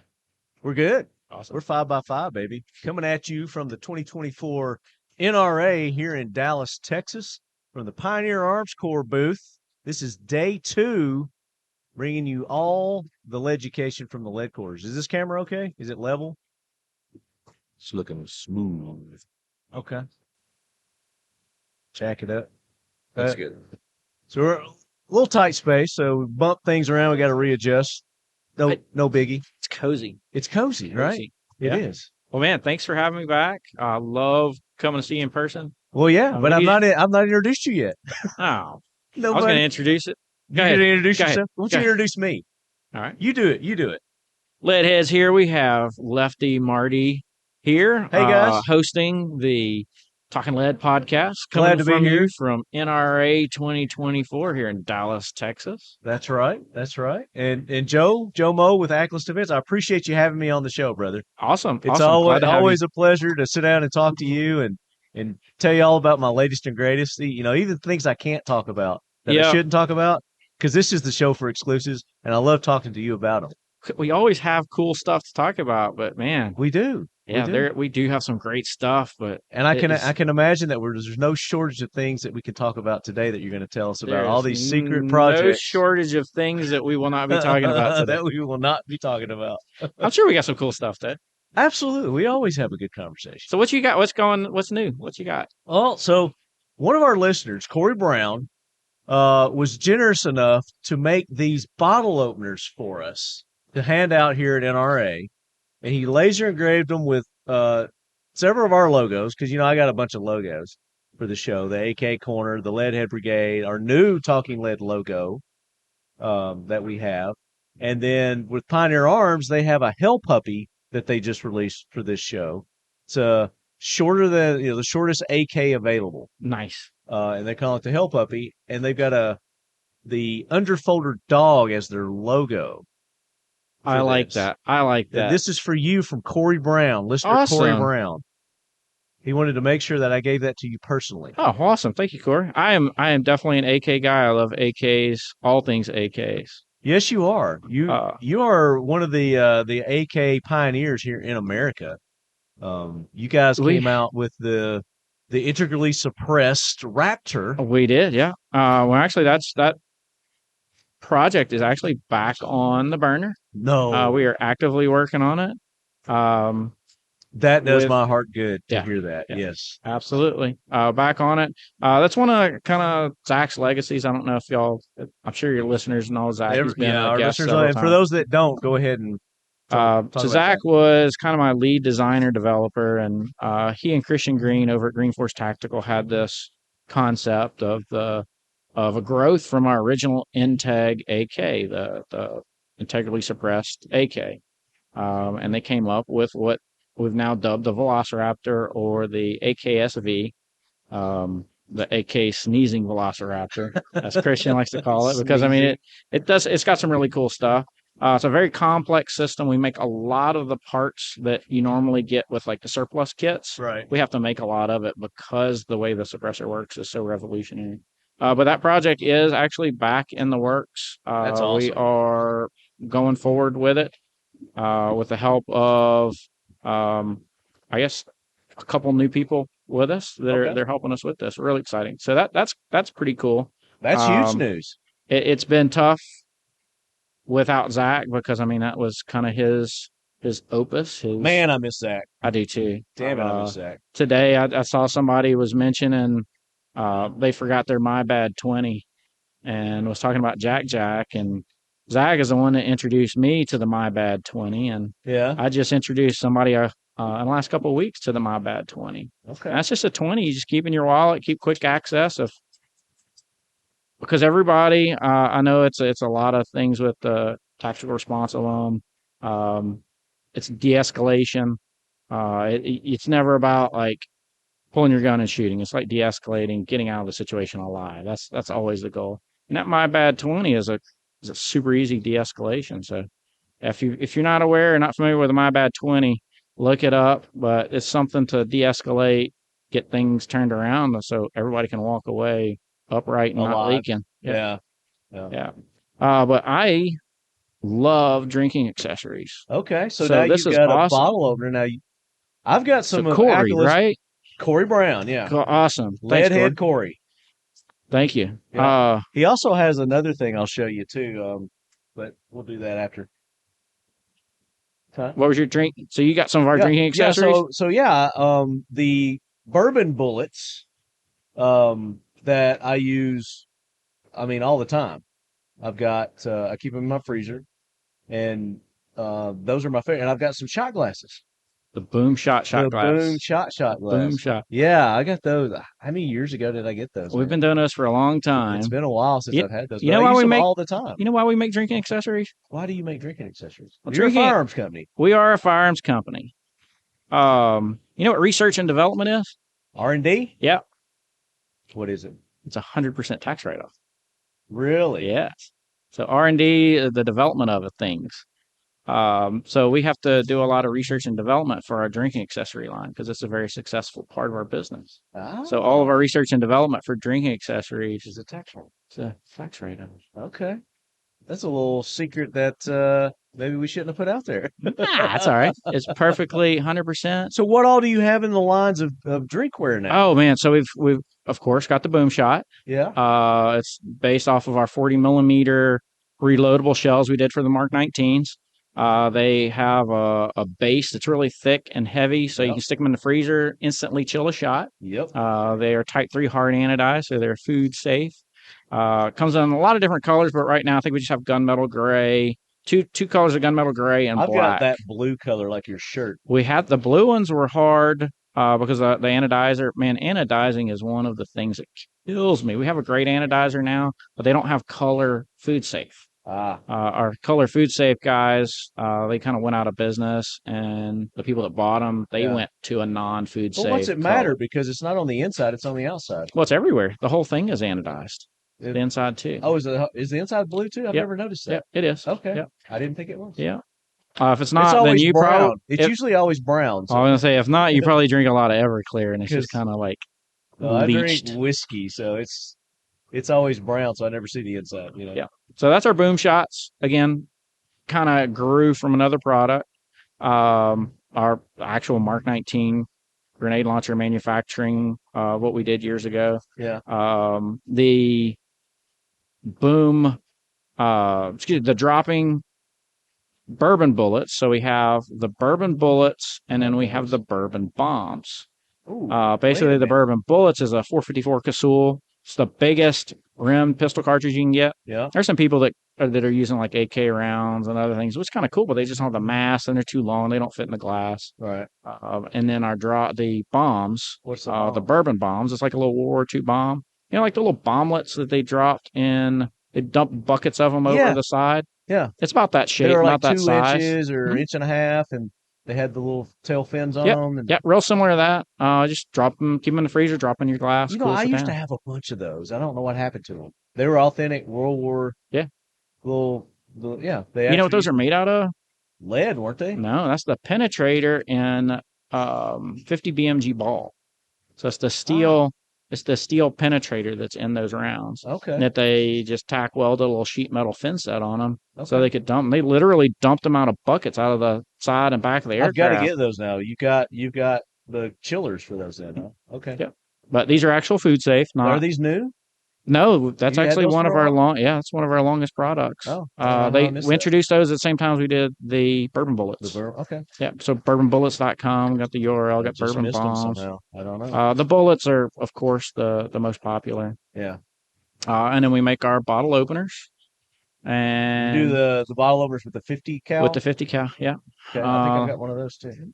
So we do quite a bit of drinking accessories and lifestyle gear. Now, are you doing just like bourbon glasses or anything? We've thought about it, but there's a lot of it already in the market. No, don't want to step in that. Yeah, step in that. I want you to step in that. Yeah, because there's not really like a lot of metal ones. I haven't seen like not a lot. Metal. No, not a lot. They're usually glass or some plexiglass. Like the glass. I like the glass with the little bullet that is melted into it. Those are pretty cool. Yeah, those are pretty neat. I've got some of those. I got a set of those. I can't remember the name. Lucky Shot. Yeah, I think it's Lucky Shot. Those are pretty cool. Yeah, but man, right now those are nice. I think if you did a metal one, like your shot glasses, you did a bourbon glass or maybe a wine glass. Instead of a boom shot, we could do a nuclear. Yeah, you glass. Fat boy. Oh, I like that. Fat boy. The Fat Boy boom shot. Yeah. Oh yeah, there we go. I'll have to keep that one in the quiver. That's free. That's for you, buddy. Right now, for those of y'all that don't know, I mean, AKLYS Defense, we do suppressors. I mean, that's 90% of what we do is suppressors. And right now, the suppressor market is crazy. It is. We're seeing. We haven't been seeing same day approvals for a little while now, but we're seeing 2, 3, 5, still a lot of under 7 day approvals. Why is that? Why have all of a sudden they've started? Well, there's a couple reasons. One, the ATF, they got a big budget increase to put e-forms in place because, like, hey, we need to do this. The current system won't allow us to get fast process, and we can get this under 90 days. So they got a big budget increase to set up e-forms. And unfortunately, it lasted for about 3 days. And then the wait times got more and more to, at the average, we're about 9 to 14 months swing between those. So they didn't hit their goal. So they were at risk of losing that budget. So they started introducing some programs with the help of the ASA, the American Suppressor Association. They kind of did some prodding on the ATF for them to implement some actual new technology into it. And there's some AI being incorporated into it. And are also looking at more of the, I hate to say low-hanging fruit, but basically if you go in to buy a gun, you get an instant proceed NICS check. They pops you into a different queue with the suppressor side. So whenever they run their standard NICS check and there's nothing that pops up, that's what they're basically approving off of is those instant NICS checks. So that's that's what it should have been in the first place. Why they hadn't been doing that on it. I mean, they're still getting their $200. I'm not a big fan of that. I don't approve of that, but no, they're talking about increasing that too. Yeah. They're talking about getting it faster and faster across the board, even with trust too. So they're going to incorporating the CAN trust the problem with that is the examiners, an actual attorney an ATF attorney examiner had to read each truss, make sure it's not different. Nobody snuck in some little clause of like, hey, if you approve me, then I can have nuclear bombs or something. So they read each one of those. Yeah. But now what they're doing is incorporating AI to read through it quickly, put it in the pile of like, yep, this is a can truss, just like the last 60, 700, 5,000 that Silencer Shop or Peterson Farms, what Cerberus did, or whoever. If the trust is a proven trust, then it's going to go into another kind of fast track. So they're in the process of doing that. And we are starting to see some of the trust coming in and under that 30-day mark, which is really, really nice. So that has kept us quite busy. You know, and that is all well and good. And I'm glad that they're doing that, but we shouldn't have to go through that process. I agree. I think it should be taken out of the NFA. Have you seen the Clarkson Farm? The show on Amazon. Is that the race car guy? Yeah, the race car guy, but he bought a farm and doing that. I haven't watched it yet, but I've heard it's totally worth it. One of the last episode we saw, they're doing some deer eradication. So a deer eradication guy comes in and they walk in with rifles and they're assembling them and they're putting the cans on just nonchalantly. Because in the UK, it's not even really considered a gun accessory. It's a requirement. You could just go in and get one. It's considered you're being rude if you don't use a suppressor. Rude or actually going against the law. Yeah. That you have to have the suppressor on it. So it's a different way that they think of it. It's a safety device over there. Yeah. Even as hardcore Not that they I are approve against of the guns. way that they think of most gun things, but you know. No, but I mean, I think it's the correct thought pattern. I mean, that suppressor cannot do anything on its own. That is one thing that they got right over there. One thing that they got right as far as guns go. Yeah. But I've been enjoying that show. Charlie enjoyed it. Yeah, Charlie was a big. Was he a big fan of that? He saw, I believe, some of just the first couple episodes of it. I'm not sure if he finished the first season, but we all were big Top Gear fans watching it. Okay. Now, but over there, is his farm in Europe too? It's in UK. It's in UK. Oh, it's not over here. Okay. Yeah, no, definitely not. Right. Which it's a great watch. But it just kind of illustrates. Yeah, it illustrates where the suppressors are everywhere else in the world. I mean, most places outside of Canada, Mexico, suppressors are safety devices. Yeah. So it's nice to see the ATF doing something. I think their ass was in a sling and they were forced into doing it rather than wanting to do it. Why willingly. do you think the big resistance is to get them off of the NFA list? Control. They want to be able to control that. Why? It's not budgetary because I mean they lose money. The $200 tax stamp in the past had not paid for the whole process. Yeah. Now with some AI in it, they may be making a few bucks extra, especially with the amount they're going. But I don't think it's ever been a monetary thing because those funds go into general fund. It doesn't go to the ATF specifically. I mean, it just goes into the budget. So I don't believe it's ever been a monetary thing. It's a control thing. What are they controlling? Just another aspect of guns? Gun stuff. Yeah. Is that what it is? Yeah. Like, all right, we've got this aspect of a gun under our control. Let's not let it go. Yeah. Same thing like braces. Even though it's completely ludicrous. Yeah. And it follows against Constitution and the practice of what the Second Amendment was based upon, and even the 1934 Absolutely. Act. The original 1934 Act, they've taken some liberties along the way early on to incorporate some things that really shouldn't have. Yeah. But yeah, it's the ATF. There's some great people in it. There's some not so great people in it. There's some people that don't like freedom and don't like the Constitution. And I think that's a problem. But not the necessarily ASA the ATF, but it's the people that control the ATF. Yeah. But while it's going, I mean, we're appreciating it and seeing where it's going. Absolutely. Like I said, I mean, it's not that I'm bitching and complaining about that, but it shouldn't have to go through that process to begin with. No, but it has lit the silencer world on fire. I was going to say, is that why you think we're seeing so many more suppressor silencer companies? Well, they're popping back up. It happens. I've seen this cycle many times when suppressors. It seems like they're just left and right now. Yep. They'll come out and they'll go away and pop up. And we've been doing this for a long time. We've been making cans for over 15 years now. Really been focusing on it since around the 13, 14 year range. Yeah. But we've technology extends, and that's one of the problems. Like the UK suppressors, the New Zealand suppressors, they are utter pieces of crap because there is no margin in it. There's no cost to drive technology. So they're just super basic Now, washer suppressors. can Americans sell overseas? No, their NFAs That's can't. regulated. Yeah. To defense, we could sell to Military law enforcement. military overseas, but Right. NFA items really can't export or import. Okay. There's some controls on that. Yeah. Which again, it's a muffler for your gun. Why do you think that the foreign companies or even the American companies haven't maybe invested in the foreign companies that are making them the shit over there and improved it? Yours money. The technology that we've developed here, because the suppressor is a relatively high cost item, it allows for a lot of R&D and to develop some great products. Mm-hmm. And the money's not there over there because it's just a freely disposable item treated at. So they're just made cheap.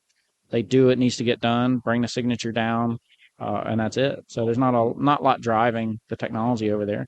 But there are a lot of companies licensing them.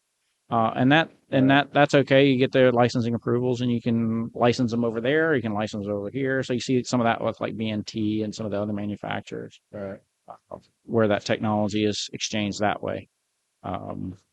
I think suppressors should be on every gun, but right now, U.S. suppressor manufacturers are taxed. I mean, I don't know of anybody that has standing inventory. Right now, suppressors are hot from paint, lasering, test firing while they're going in the boxes and getting shipped out. Yeah. It's crazy. Everything we can make is going. So. Well, that's it's a good. great. I remember the last two that I got.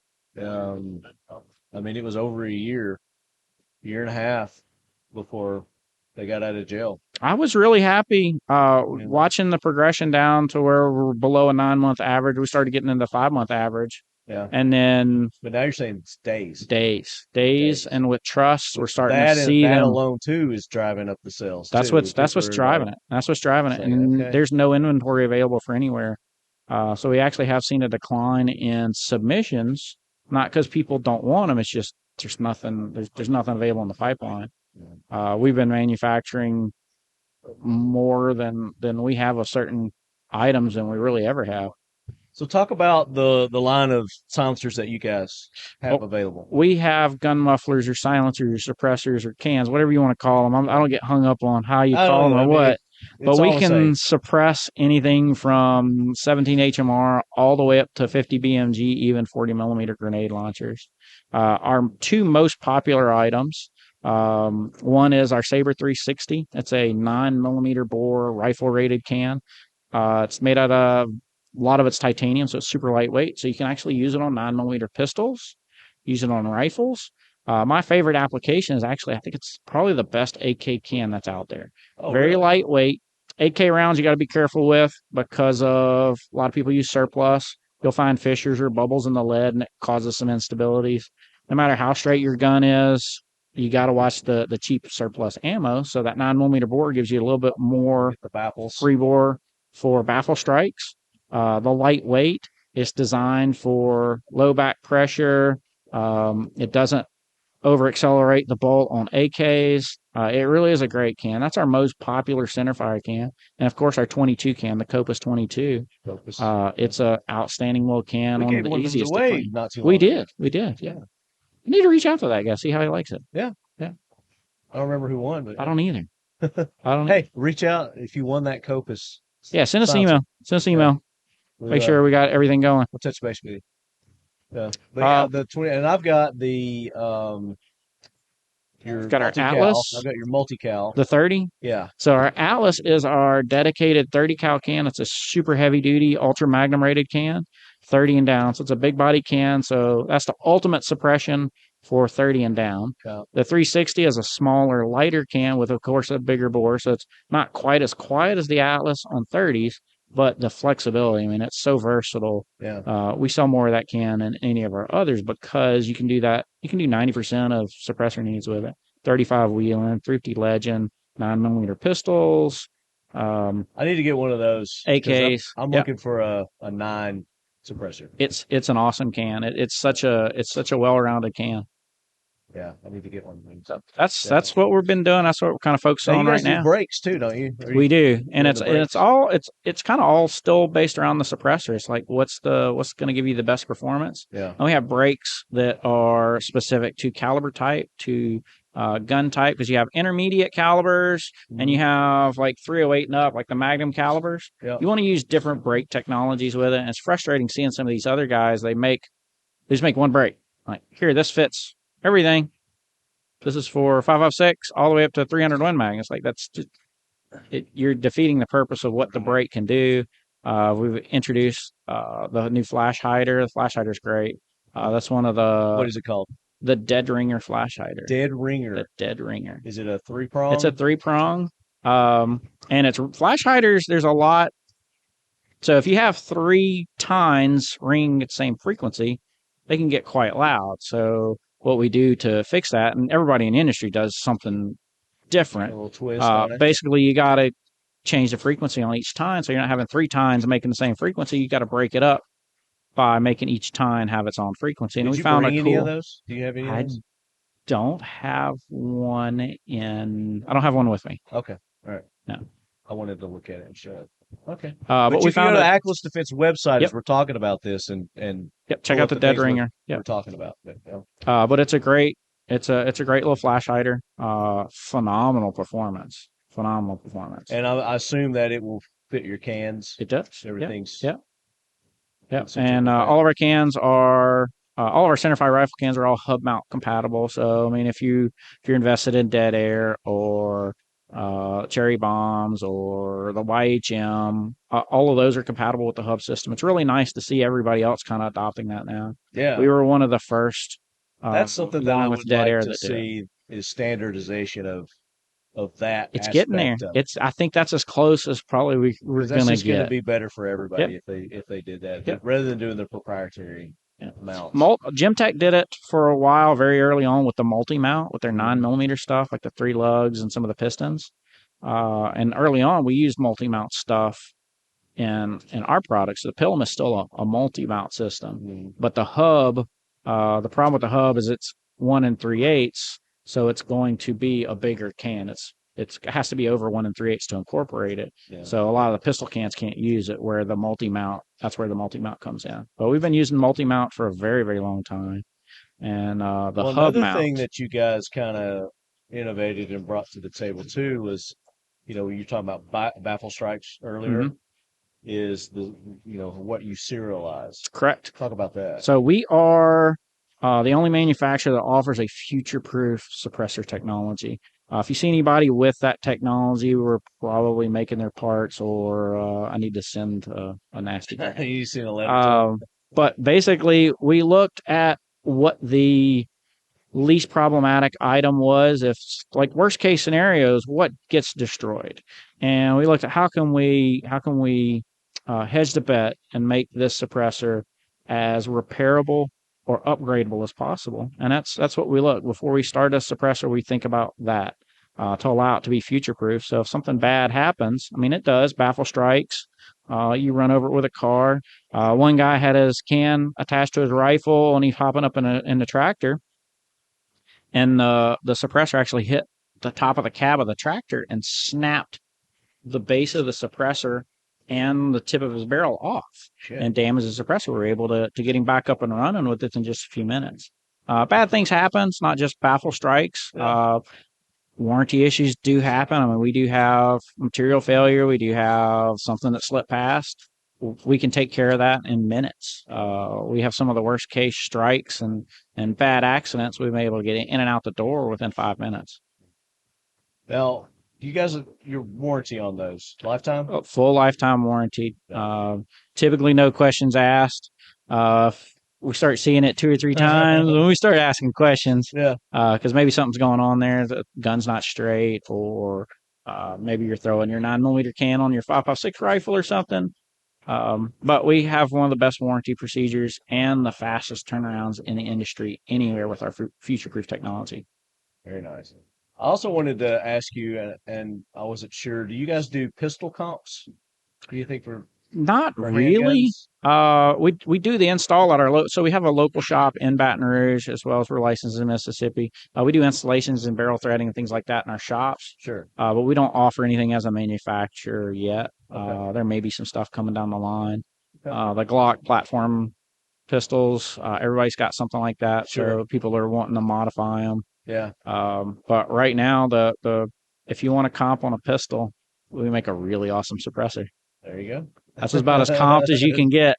What's the shortest suppressor you got? Well, we've got the our Pilum K, which is about a 6 inches. Mm-hmm. We offer a wipe can. This through another manufacturer called Hush Puppy. They make some cool products. It's a wipe style can, kind of a special purpose can. Mm-hmm. We are going to be reintroducing a modular series with wipes as well. So it's basically based on our Pilum K with a wipe system up front. Okay.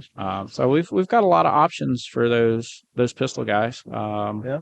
Even if you're one of those 10, 40, and 45 caliber guys, we've got a can for you. Okay. All right, we can suppress any caliber in most firearms. Now Pioneer has a 22 AK.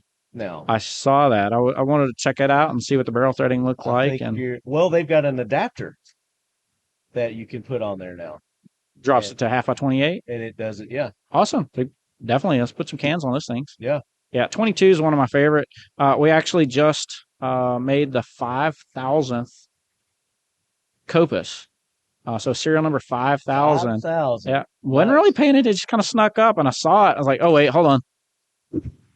We take that one out the line. Dennis, don't allocate this one to any. This was mine. Yeah, that's awesome. Congratulations on that. Now, the one that you did me, you gave me a special serial number on mine, so that was pretty cool. We do still do special serial numbers, but they're very. I wasn't advocating that people do that. I was just saying I got a really really. We do offer it. Unique one myself. Which one? Leadhead or which one's yours? I think we did TL007 or something like that. Yeah. I can't remember exactly what. That sounds about right. Yeah. Jaeger used to be I guess our biggest custom serial number guy, but he got one of our 22 cans for every one of his grandbabies. Did he really? Yeah. Nice. Yeah. So he's got one. I'm not even sure how many. Honestly, I don't know how many it is now, but there's a lot of 22 cans for him. We've lost so many people. It's been a rough few years, and I mean, just recently with losing Jack Clements. I mean, that was that was just so close, and then within the last few days here. Yeah. We lost Zach, we lost Charlie, we lost Jaeger. All right. Oh my God, we lost Blown Deadline, Mike Seguin. I saw that. I had to sit and I stopped in the middle of the aisle, and I read the post. And I read the post again, and I read the post again. I'm like thinking, it's like, must be just some dude named Mike that was at Blown Deadline. Man, that's terrible. And then I read it again. It's like, no, wait, that is Mike. Oh my God. Yeah. And I was just shell shocked. Yeah. I just sent him a PM maybe 3 or 4 weeks ago. Was he in an accident or something? There was a car accident of some sort. I'm not sure 100%, and I'm not sure how much. I mean, it's out there. The whole industry is just I just read it outpouring right now. Life support. He was on life support. Yeah. The last post I'd seen, that guy was an artist. He did some phenomenal stuff. Yeah. Did some beautiful, beautiful, phenomenal stuff. I really enjoyed his watermark for his photos. Yeah. The little left hand checkmate barrel shim. Yeah. And that goes back. That must have been like 5 years ago. That story goes back. But there were things pictures would pop up other places, and that's Blown Deadline because you could see that. Yeah. You knew that little washer with that little shim washer that just was in there. You got to use those shim washers for suppressors. Don't use crush. Note to everybody out there: never use crush washers for suppressor attachment. They're bad. They're bad. You think they're going straight, but they don't. They will never be straight. So yeah, we have lost a lot of great people. I don't know if God's forming some crazy army right now, but whatever he's forming that for, we're in for something pretty deep. He's taken some great warriors from us recently. Yeah. Well, he needs to stop. He needs to slow down a little bit. Yeah. Either that, or if he's gearing up for the big war, he needs to take us all. Let's go. Yep. Let's do it. Well, there's got to be somebody left to fight for. So Well, that's what I'm saying. He takes us all, and there's nothing to fight for. So, well, he's got his own war. That's why he's taking them. There's something going on up there. So we'll see. So what about your swag? You've talked about your drinkware and all that. Are you guys still doing some of your swag stuff? We're doing the swags. So our T-shirt guy actually just retired. You did some awesome T-shirts. Everybody loved our T-shirts, and just about 2 months ago, the evolution of weapons evolved, helmets evolved. Yeah. The Mandalorian helmet on there. I loved it. AKLYS. I was AKLYS. Yeah, we were doing that before before Mando was a thing. Like Mando as the phenomenon. I think I wore that on the last AK corner. I can't remember. I had the AKLYS shirt on. We were definitely known for our T-shirts. Always good quality T-shirts, cool concepts. But like I said, our T-shirt guy retired. He was across the street. He was just kind of tired of it, and it's hilarious. Our T-shirt guy. Would he come up with the ideas himself, or was this stuff you guys did? It's stuff we did, but he's a great T-shirt guy. But it's I got a guy. He never wore a shirt. What do you mean he never wore a shirt? Our shirt guy that made our shirts. Never wore a shirt. Never wore one of yours, or never wore. Never wore a shirt. Never wore. He was a smoker. We gotta. Joe is in Louisiana, by the way. So that explains it's hot. that. Yeah, it's hot. So he was a smoker too. So the bay doors would open, he'd come out and never wearing a shirt. And I always thought it was so. I don't know. Is that an ironic? Can I use ironic in that case? Irony, It's very, very ironic that our T-shirt guy never wore a shirt. It's like the cobbler. The cobbler has no shoes. Yeah. Yeah. That's funny. But he recently retired, so we do need to find a new solution. I'm not a big fan of that print on demand, so I want somebody that can print shirts for us. Cause I know a guy. Awesome. I need you to hook me up on that. He did this for me. That's a great shirt. Yeah. This was a print on demand because it was short notice. But we did a sample, and I like the sample, so we're gonna start doing more, and we're gonna do the embroidered ones. Well, this year we do not have an NRA booth. We didn't have one last year either. So last year and this year, the first ones that we really skipped in a very, very since the beginning. But now we're gonna have to, since LaPierre's out. I mean, it looks like there's some great board changes. We're actually trying to get the NRA back uprighted, and they lost a lot of, I guess, stroke in the lobbying group. Yeah. But it looks like they're correcting that. So we're going to be back. We will be back for NRA in 2025 at Atlanta. So we will see you, and we will have our T-shirts. Atlanta's just down the road, man. So yeah. We will have our T-shirts there. So we'll have a new batch of that. Okay. We've got our fishing shirts. We've got our Hawaiian shirts. Got your Friday shirts. Yep. Your Zach shirts. Which, I mean, that's walking around yesterday at the show. It's really, I mean, everybody's in Hawaiian shirts now. That seems to be the thing now. It is. And it's the hidden gun theme kind of print, too, you know. Which, I mean, that's cool, but we've always been, legit Hawaiian shirts. Like flowers and hula girls. I've got one. PI, baby. I've got one that every time I wear, I got to think, that's appropriate. But it's a bunch of blondes and cute little red convertibles. Yeah. We saw running one around. Last night. We were at this restaurant. It's called, what was it called, Evan? Goat something. Yeah, the Goat Burger. Rodeo Goat. It's called Rodeo Goat. And they serve nothing but burgers. Nice place. Are they goat burgers? Great burgers. Goat burgers? Super great. They weren't goat, but they're hamburgers. Were they the greatest of all time burgers? Not the greatest of all time, but they were good. Then they're not goat burgers. Goat? They're not the goat burgers then. It's called the Rodeo Goat. Yeah, but goat is greatest of all times. But they're also not greatest goat of all time. Yeah. Yeah. The goat. I get it. No, this is actual goats. They've got goats. So Rodeo goats. Yeah. Because I guess they lasso them or something. Wait, they have live goats running around? No, they got them mounted. Oh, their on the logo. wall, Okay. And that's their logo. Anyway, this guy's got a Hawaiian shirt and he walks by, and Evan nudges me. He goes, "Look at that guy's shirt." And it took me a minute to get the pattern, but it was a bunch of different boobies.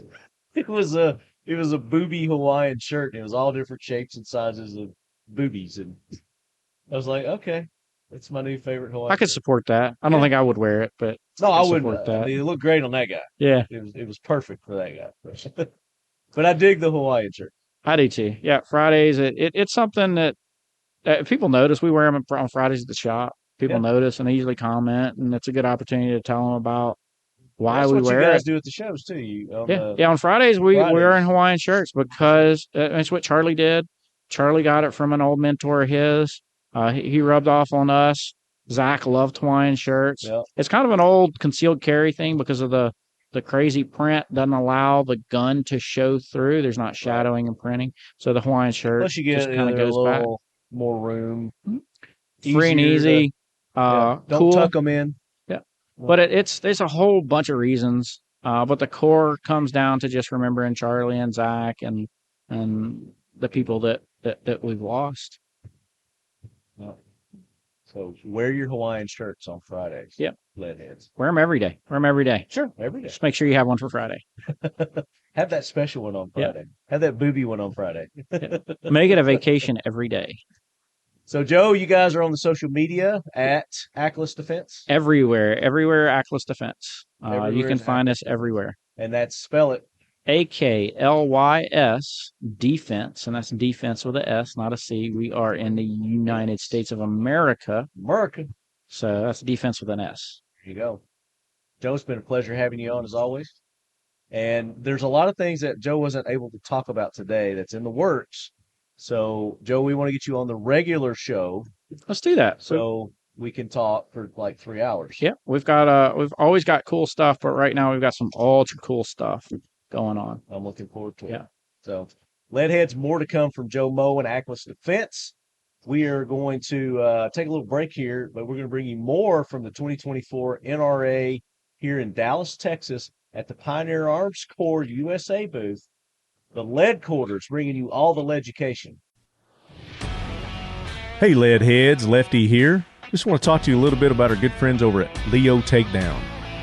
Leo Takedown is an advanced takedown platform designed to fit any mil-spec AR-15 or M4 rifle. Discreet carry shouldn't compromise tactical advantage. The Leo Takedown allows the operator to move from discreet carry to ready in seconds.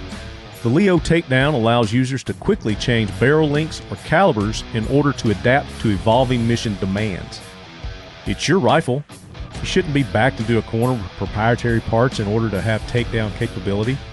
The Leo Takedown requires no proprietary parts and allows the operator to build their own rifle how they want it.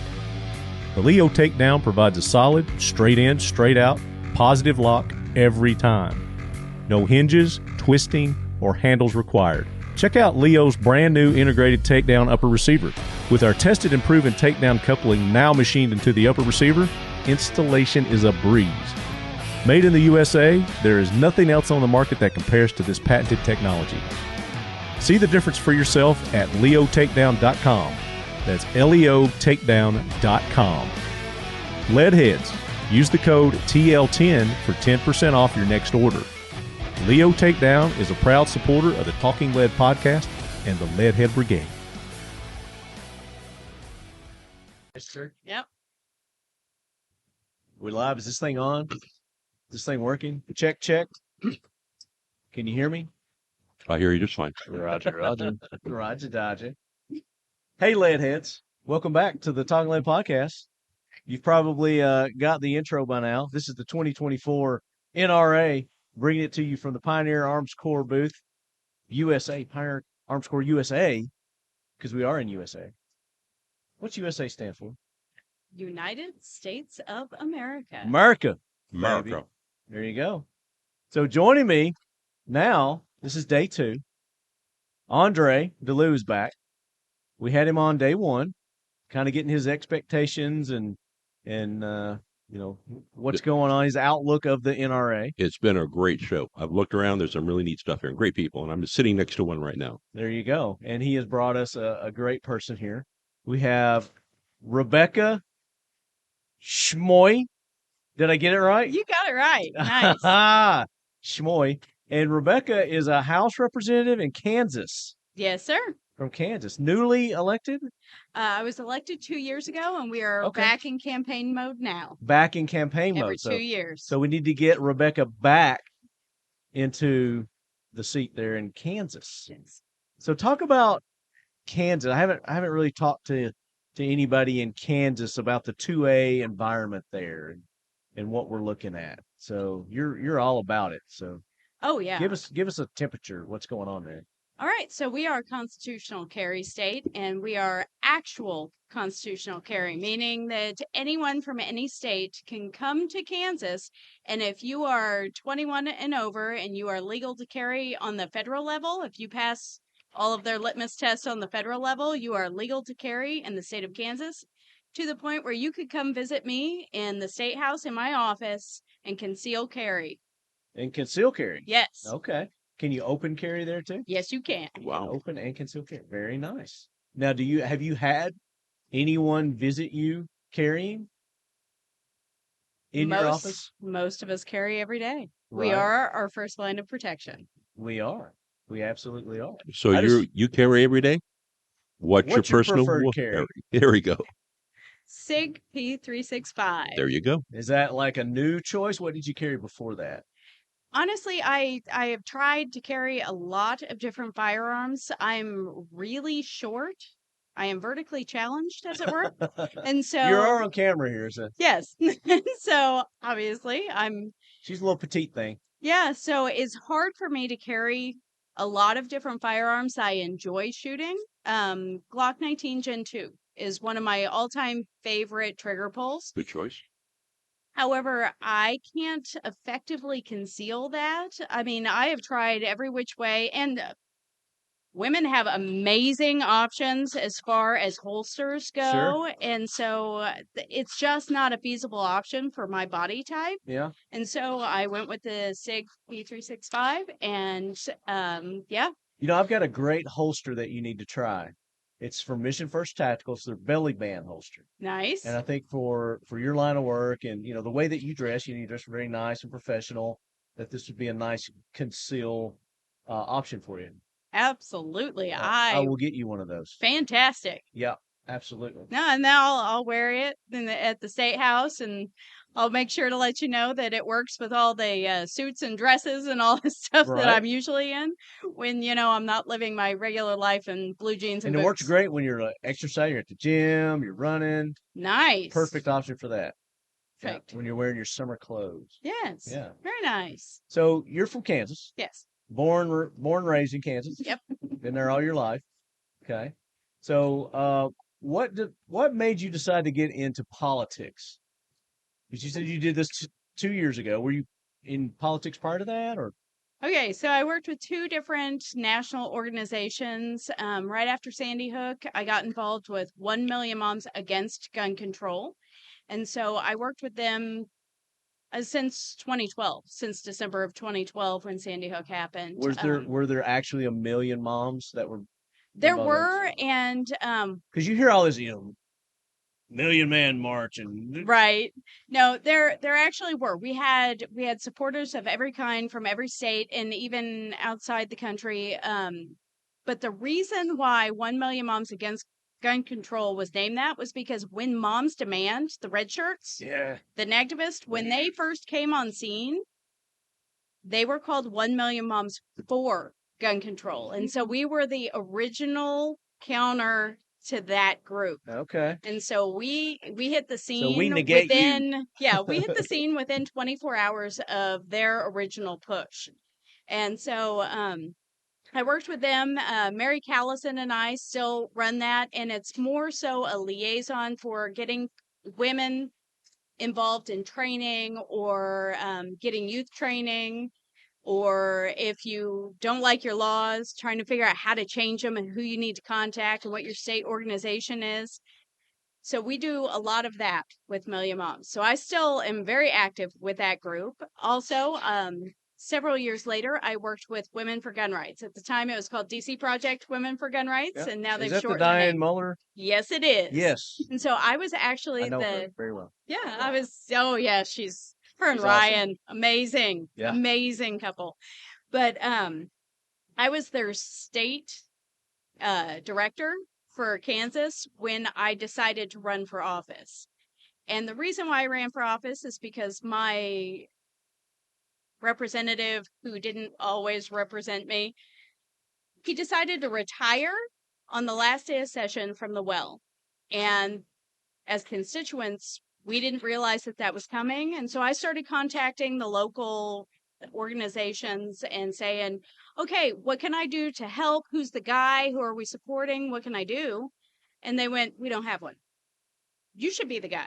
And I went, I don't want to be the guy. I hate politicians. I hate the government. What do you know? I don't want to be the guy. Perfect fit then. Yes. And so after several times them asking, I went in and talked to my boss. I'm actually for real life in banking. And I talked to my boss and I said, this is the proposition. He goes, man, I'm going to hate to lose you. And then I laughed a lot because we get paid $88.66 a day when we're at the office to push the button to prove that we're there. And so it's not enough to compensate the actual, I bet you were saying, oh, I really hate to leave too. Yeah. And so actually they kept me on since we're in banking. I am technically on loan to the state. Okay. And so for 4 months out of the year, I go work for my constituents. You're like a consultant. Yes. I work for my constituents and then I come back to the bank. Well, that's awesome of them to do that. Yeah, it's a family-owned bank. Give the bank a shout out. They deserve recognition. It is Patriots Bank, and it is the Cooper family that runs it. And Patriots Bank. I would expect no less from a bank called Patriots Bank. They're in Garnett, Kansas, and they are amazing. Awesome. Yes. So all our listeners in Kansas, go and give all your business to Patriot Bank. Absolutely. Keep me busy. Do it today. Yes. Do it now. And what city was that you live in? I live in Ottawa, Kansas, and the bank actually bought a building that's about 2 blocks from my house to make it more convenient during the session. Okay. Yeah. What an accommodating bank. That is a really sympathetic boss right there. Absolutely fantastic. They understand the power of having a conservative voice in office. And so I could not be more blessed with them. Well, good for them. Yeah. Good for them. Yes. Would they give a loan to a Christian organization in Utah? I could probably get you the owner and have you negotiate. Okay. I just had another friend that's got a thing going on, so we could talk off air. I mean, they'd have to negotiate the loan. It has to be a good loan, but yeah. It sounds like it's a pretty good deal to me. But anyway, we'll talk off air on that. Perfect. Just a side note. So you're into the firearms. How long have you been into firearms? My entire life. I don't remember a time that I wasn't. Were you raised on firearms? Absolutely. Hunting? We're a hunting family. And so, yeah, my dad's my hunting buddy. Nice. Now my kids are my hunting buddies, but my dad is the ultimate hunting buddy. Every deer season, rifle season, that's our time. What was the first firearm that you ever shot? Honestly, I have no idea because I don't remember. It was started that early. Yeah. I know it was a 22, but I don't remember. It all ran together because it has been a part of my life. It's just ingrained in who I am. It's just something it's culture. That's like putting on your pants. Yes, always. Yep. Brushing your teeth every day. Yeah. Yeah. That's awesome. So your dad, Kansas all his life too? Yes. Okay. Was he law enforcement, military, or anything? Or just a good old boy? Well, yeah. Well, bit of both. He served in the Navy during Vietnam. And he did what he needed to do for his country. And then he retired from that and went into just regular manual labor work and provided and raised a family and is still doing those things. Well, I mean, it sounds like he did an excellent job raising his kids. Nobody is surprised that I went into politics at the rate I like to argue. Do you have siblings? I have one sister, and she's older than me, and I actually got her out recently. She's definitely not the gun nut that I am. Yeah. And I got her out recently, and she was shooting a SIG P365 and absolutely loved it. So you're just really hooked on that P365, huh? SIG. I started her with that because it's a 9 that shoots similar to to a lower caliber. It doesn't have the recoil that you see with some of them. And so she was able to control it better being new-ish. I have nothing against it. No, it was just, that's what I started her with because it is so I easy liken to shoot. guns to shoes. Because everybody has different size hands. You know, and it's like I can only wear certain brand of shoes. Like Right. I can't wear Nikes. Never have been able to wear Nikes. Well, that's You know, good. That's, so I don't, you know, I don't wear sweatshops Nikes. and stuff. I understand they're good shoes. Yeah. You know, maybe. I don't Maybe. know. I don't know. But anyway. No, that's funny because being a girl, I always heard it as. And you are a girl. Yeah. You identify as a girl. You are a female. In You the are a state of woman. Kansas, we actually passed a law about that, and we defined what it means to be a woman, and I got to vote on that. Wow. That you actually have to define what it is to be a woman. That's I know, so and ridiculous. it came down to chromosomes. So, you know, It's I mean, biology. who would have thought? Yeah, science. It's biology. It's Right, the yeah. chromosomes. Trust the science. Yeah. Yeah. Now they don't trust the science. Right? Exactly. Only when it benefits them. Well, yeah. And it never benefits them. It's a narrative. Being in the gun community, we've seen it probably longer than any other community. We've been calling it out longer than any other community as far as the propaganda that's out there and trying to combat that. So, yeah, it's amazing. So what? Talk about the climate there. I know that you guys are constitutional carry. You know, you're talking about that. So obviously, you know, the majority of the people there are conservative, I would say, but not necessarily, because there are, you know, liberals that like their gun carry rights too. Oh, absolutely, they do. Yeah. Yeah. They just don't vocalize it.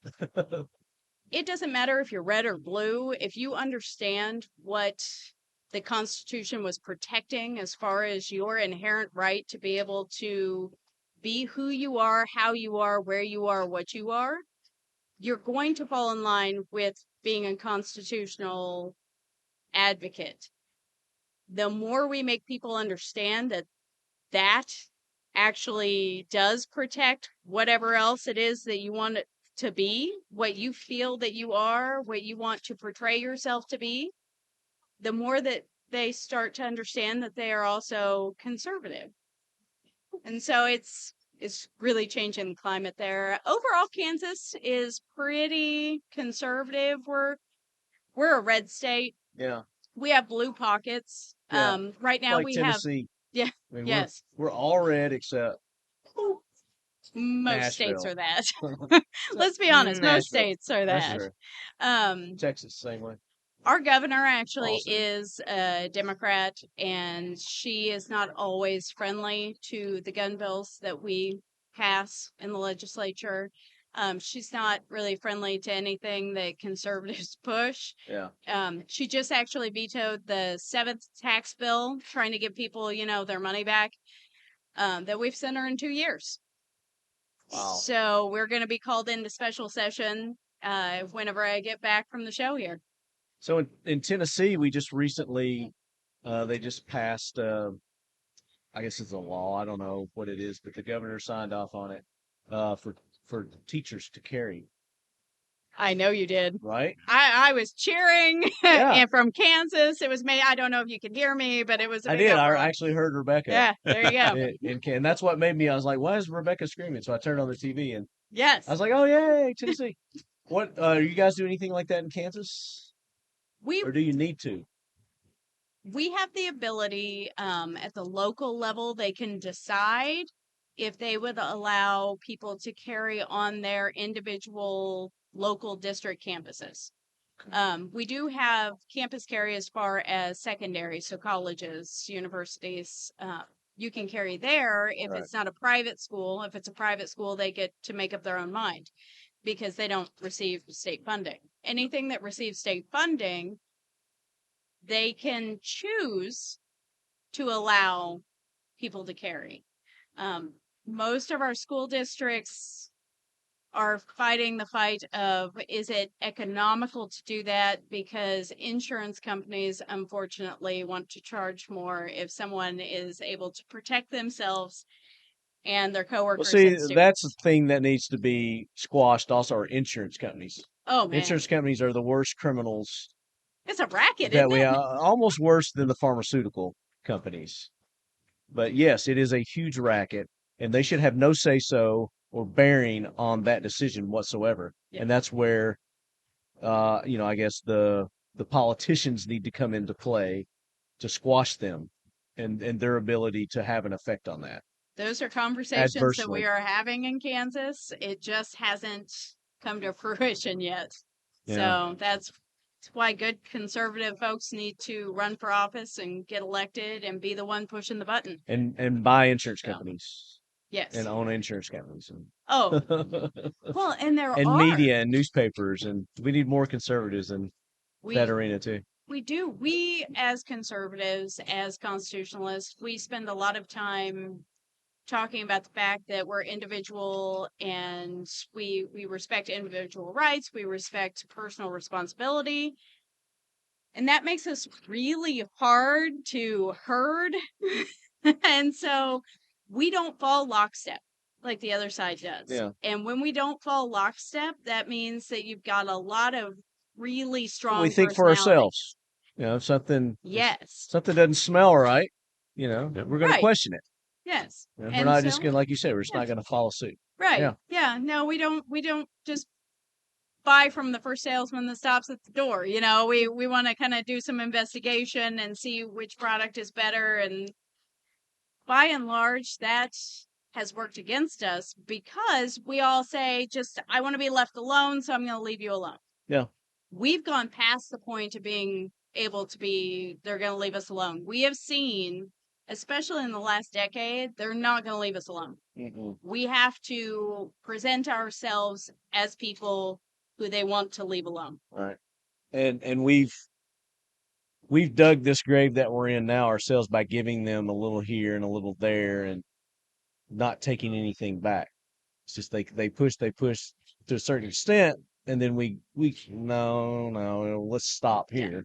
Instead of no, let's back this up. Then they push again and they get a little more ground and a little more, and that's why we're at where we're at today. Is we kept giving ground. That's the thing that I have to tell people all the time. First thing you have to do, regardless of what state you're in, regardless of what position you're in, whether you are political, whether you are just an advocate, whether you're just somebody who is actively involved in your rights and going to the gun range and talking to like-minded people, we have to put the brakes on. That's the first step. Put the brakes on. And then we have to start taking steps in the correct direction. And it can't be all or nothing, because when you go for all or nothing, you're likely going to get nothing. And we've seen that time and time again. So you've got to be long game, incremental victories. Long game. Yes. That's where it's at. Yeah, for sure. It's the long game. Any feedback, Andre? Oh, this is just all fascinating because it's all true. And, you know, we being conservatives, we've sat back and we've done very little. And unfortunately, our silence has been misused. So now we have a hugely liberal legislature in most places. Yeah. The government's almost entirely liberal, and education is almost entirely liberal. So we've allowed that to happen because, like you said, we've done nothing. And we've trusted that the people were doing the best they were, and we're in all of our interest. And instead, we're finding out, no, they were not really taking all of our interest at heart. They were only using their own particular point of view to further what they wanted to do. And now we're looking at the schools going, how in the world did we get here? And the reason it got there is because we did nothing for 50 years.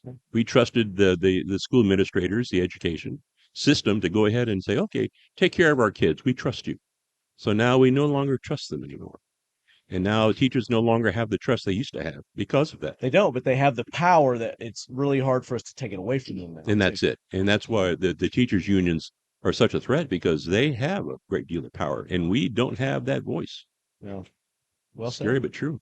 But yes. And we have to do more, and the way that we do that is get people like Rebecca elected and into office, not only in state, but your local. Well, I'm thinking your county, your city. Governor Rebecca sounds pretty good to me. I'm thinking are you aspirations for that? I did not have aspirations to even be a House rep. Yeah. So I'll just do whatever the So next does someone thing else is. have aspirations for you to be governor? I am sure that there are people that would absolutely love that. I'll make the first nomination if you want to second it. I've third it. Yeah, there you go. Third it, Evan. I don't know that Kansas or the rest of the nation is ready for the kind of freedom that I would bring, because I actually believe that the Constitution means what it says and says what it means, and is a restraining order on the government. So, what about president? Oh, that'd be nice. Rebecca Schmoe. Yeah. Did I say it right? yes, you Okay. did. Yes, at you did. Not everybody does. I just smile and nod most of the time. The Schmoe boys. Yes, I have 3 boys, and they're the Schmoe boys. Are they into athletics? I had one that played soccer. I have one that does track. He jumps hurdles. I don't understand how you can make your brain do that, but he does a great job. And then I have one that is totally uninterested in sports altogether, and he would rather code. So he's so he's going to be the millionaire. Yes, yeah. Well, I guess it'd be billionaire these days. So. Right? Yeah. Yeah. It's like $20 to the next $100, and are they in college yet? I had my oldest is 21, and so when he graduated, he went to college, and he knew exactly what he wanted to do, and he knew exactly what he needed to know in the classes they needed to take. So he spent a year at college, paid for it all himself. Doesn't need any of this whole, repaying loans nonsense. And then he came home after the first year and went, I'm not getting the return on my investment. I am not learning what they said that I was going to learn. And they make me feel bad about being who I am every day. I'm not going to pay for this. I'm going to figure out something else. And so he found a trade that he went into, painting and like houses, commercial buildings, insides, outsides, whatever.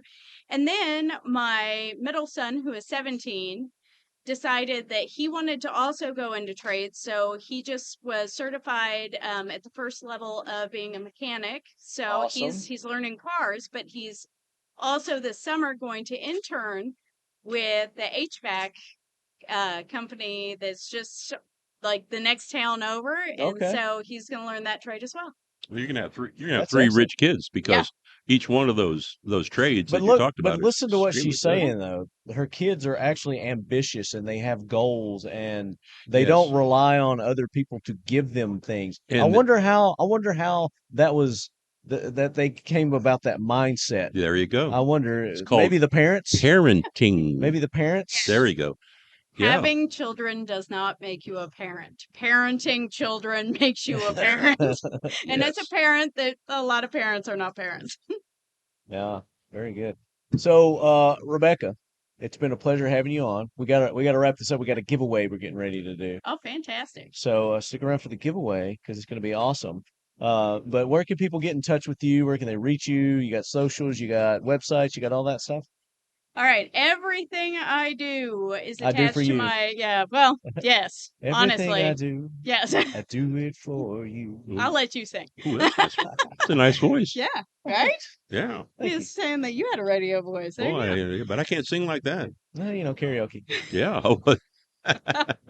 Karaoke machines. Yeah, there you go. I need a lot more encouragement to be able to do karaoke. Just bring me on the road when you campaign for president. Yes, there you go. I'll work the crowds. I love it. I will remember that.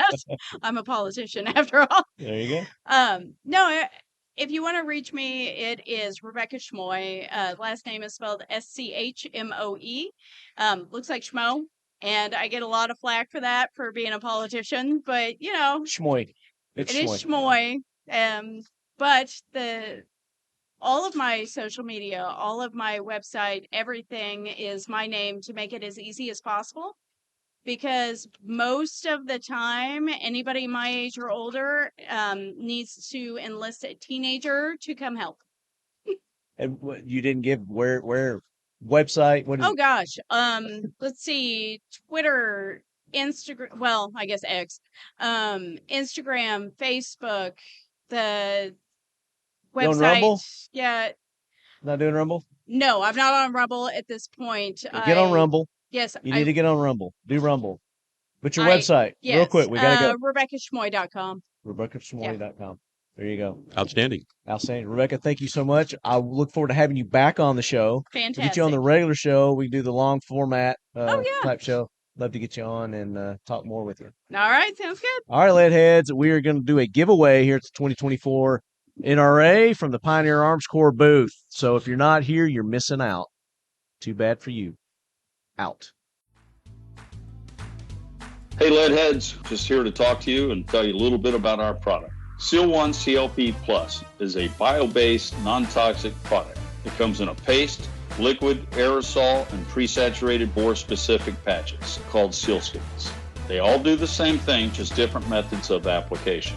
The best way to use our product is to start with a clean firearm. There's two reasons why I say that. First, you start with the Seal 1 CLP Plus by field stripping your firearm and covering the entire firearm inside and out, bore, barrel, everything with the Seal 1 CLP Plus. You'll see how easy it spreads around. You'll want to wait about 15 to 20 minutes.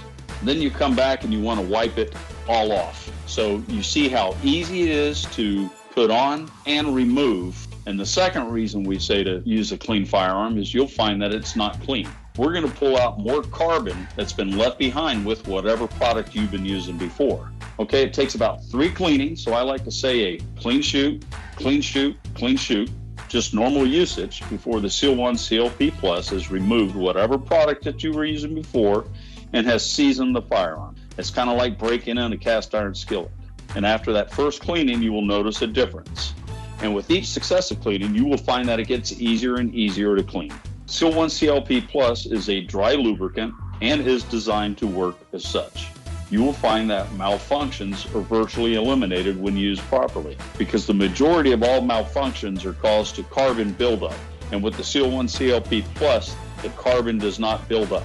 Seal 1 CLP Plus is safe on all metals, plastics, composites, polymers, rubber, wood, and leather.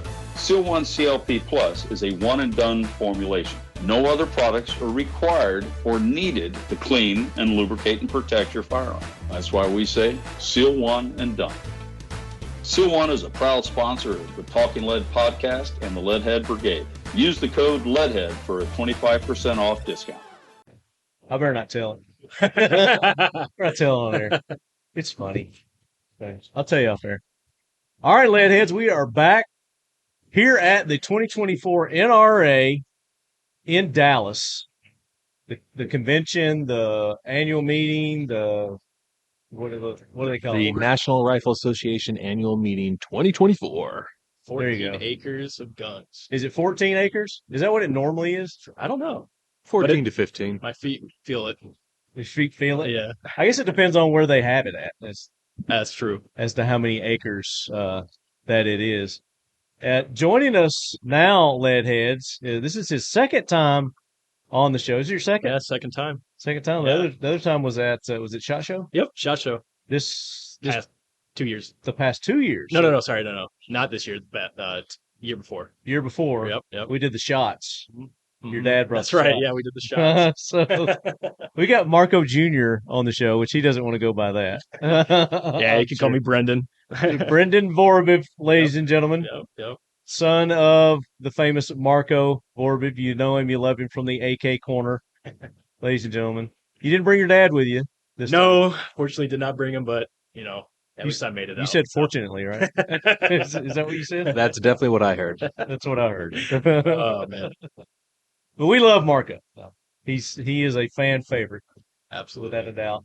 And you're not really necessarily following his footsteps, but you, Brendan, is in the firearms industry here. He's in the outdoor industry. That's right. Yep. I work with Outdoor Sportsman Group, so represent Guns and Ammo magazine, firearms news, shooting times, handguns, rifle shooter. Yeah. Well, for our hunting brands. You guys are big time. Yeah. So we like to say we're the largest media company in the outdoor space. Yeah. So I can't think of a bigger one. Hey. I mean, nothing really. I mean, nothing comes to mind. Yeah. So. No. So it's been great. I've been there going on 5 years. Okay. Love everyone there. Everyone who works there is an avid shooter, hunter, fisher.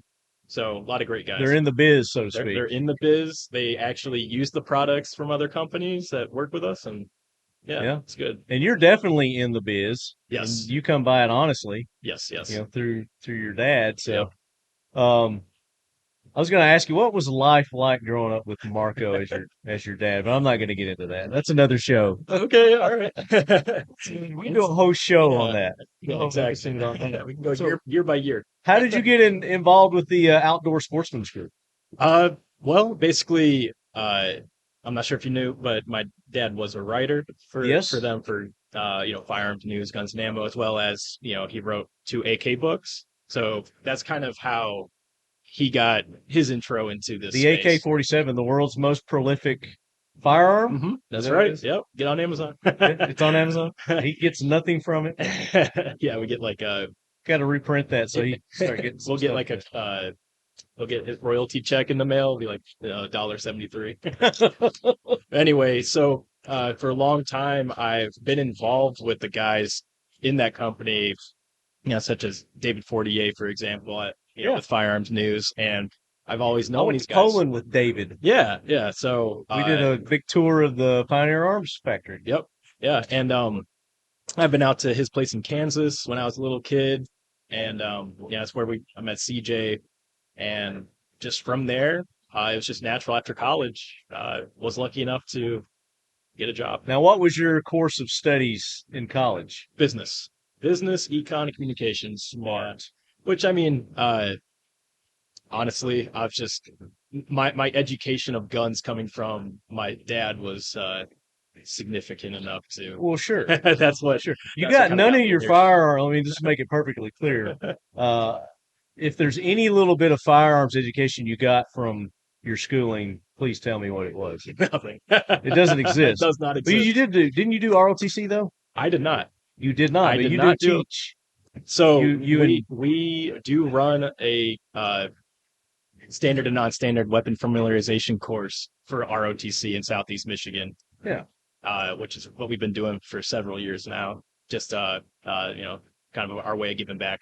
And yeah, we run them through everything, machine gun wise, from Modus M2s, belt feds, M240 PKM, subguns, grenade launchers, you name it. Grenade launchers in the ROTC. Awesome. I also have It's not your dad's ROTC. Right, and maybe we'll bust out. We also got an RPG-7. So we'll see what happens. All kinds of cute little toys. Yeah.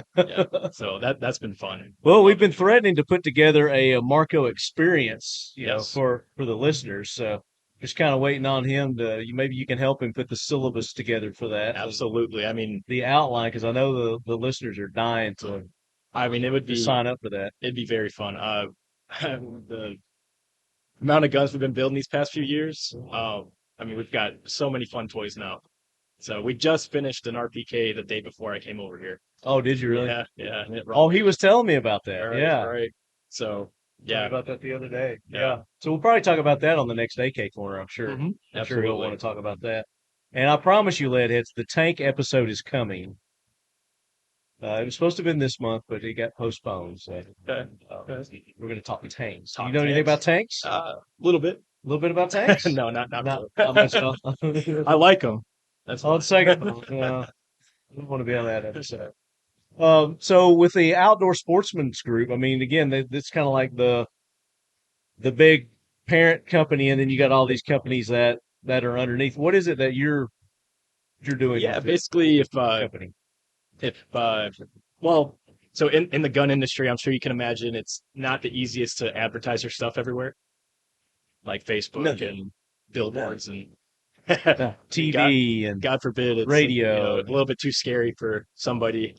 So we have our publishing brands, published brands like Guns and Ammo, but we also have TV networks like Outdoor Channel, Sportsman Channel, World Fishing Network, which cater to all these companies and haven't give them an outlet to advertise on. So to all of our followers and everything. So yeah, it's that's basically it. So with the TV aspect of it, the network that you guys have,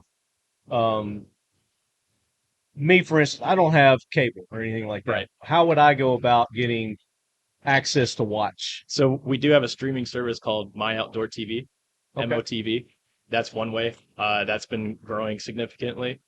Outside of that, I mean, you can find a lot of our Guns and Ammo at the Range segments on our websites, like on gunsandammo.com. Okay. For example. So, we got a lot of great video content there. YouTube is obviously a thing. You guys have your own YouTube? Yeah, that's growing. That's been a big focus for us, but really digital and social. Because they're not firearms friendly either. No, yeah, at all. But I mean, you guys are more than firearms with the outdoor. That's true. Yeah, yeah. So like, with fishing, that's easy.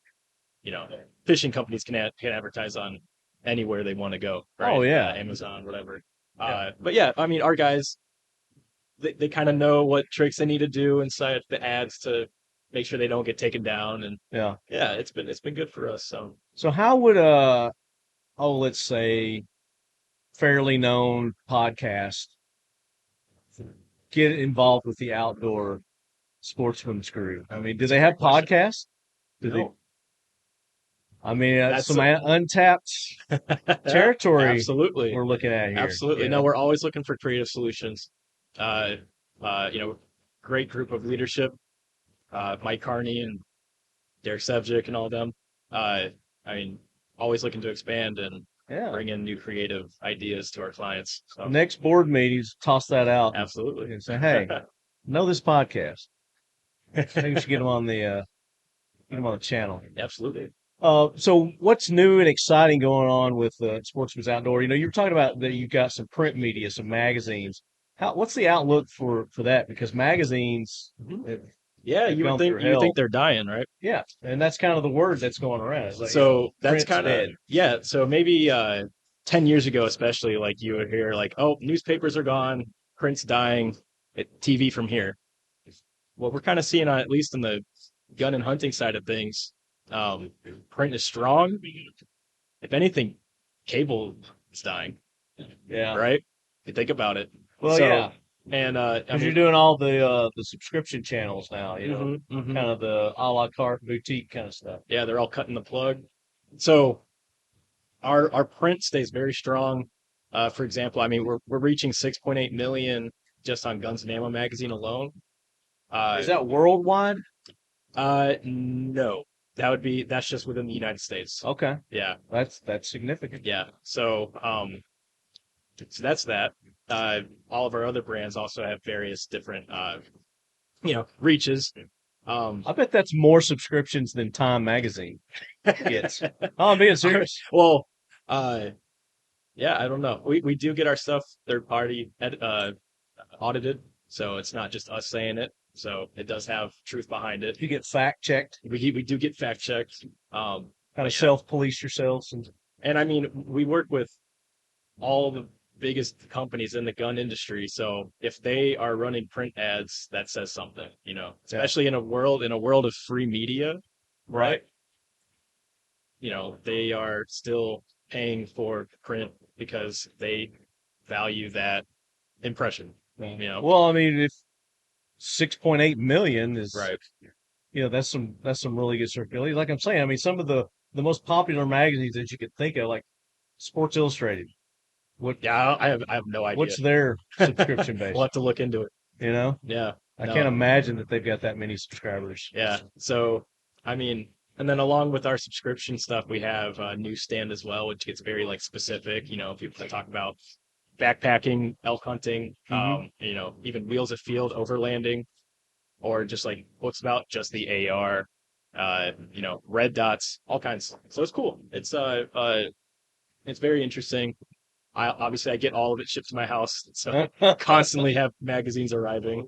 But so it'd be good to be your neighbor. That's one way to get free subscription. You just get your weekly leftovers. Yeah, right? It piles up every month. Yeah. So if somebody wanted to subscribe to one of your publications, or again, go check out the TV shows, and they just go to the main Outdoor Sportsman's Group website. Yeah. I mean, they can go to either if they have a specific brand they like Firearms News, for example, firearmsnews.com, and you can get your subscription there. Or, I mean, you can go to the outdoorsg.com, but that's more of if you're a company looking to advertise, but it's got media kits.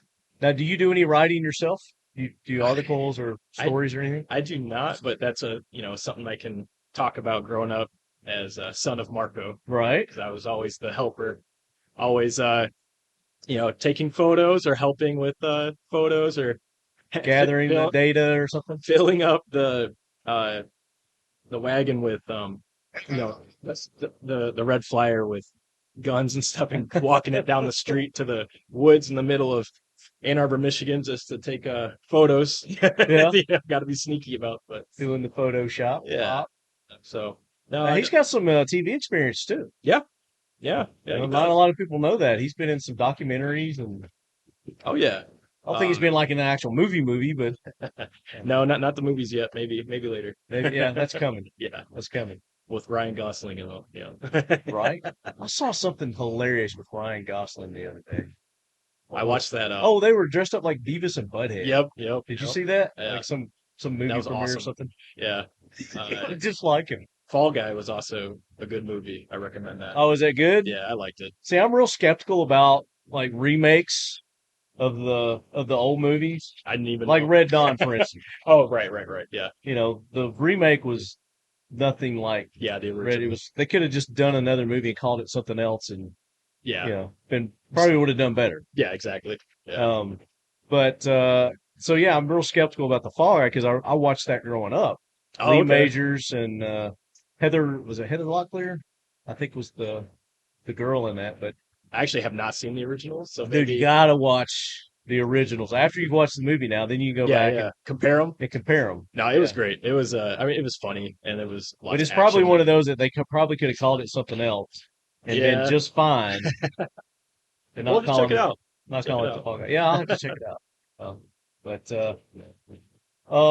What's coming up new for Brendan? What do you got in the works, Well, professionally and personally? Well, just gonna finish up. We're just working on finishing up 2024 with OSG stuff, and right as summer ends, we pretty much click into 2025, right? Yeah. Especially with print, like if you want to advertise something on print, you're about 2 to 3 months out from actually seeing it. Yeah. So, not too much there. I mean, as far as like with my dad and everything, we're working on these Marco AKs, with Pioneer. I think that's not been released yet. Oh, oops. Maybe not. I don't know. You may have just heard it first, guys. So. Hey, TJ, it wasn't me. Soon.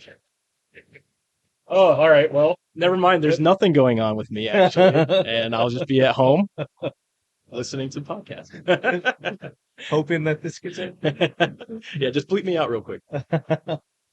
No, that's good. So with OSG, do they do events to where, I don't know what you call them, your subscribers, Like- your customers?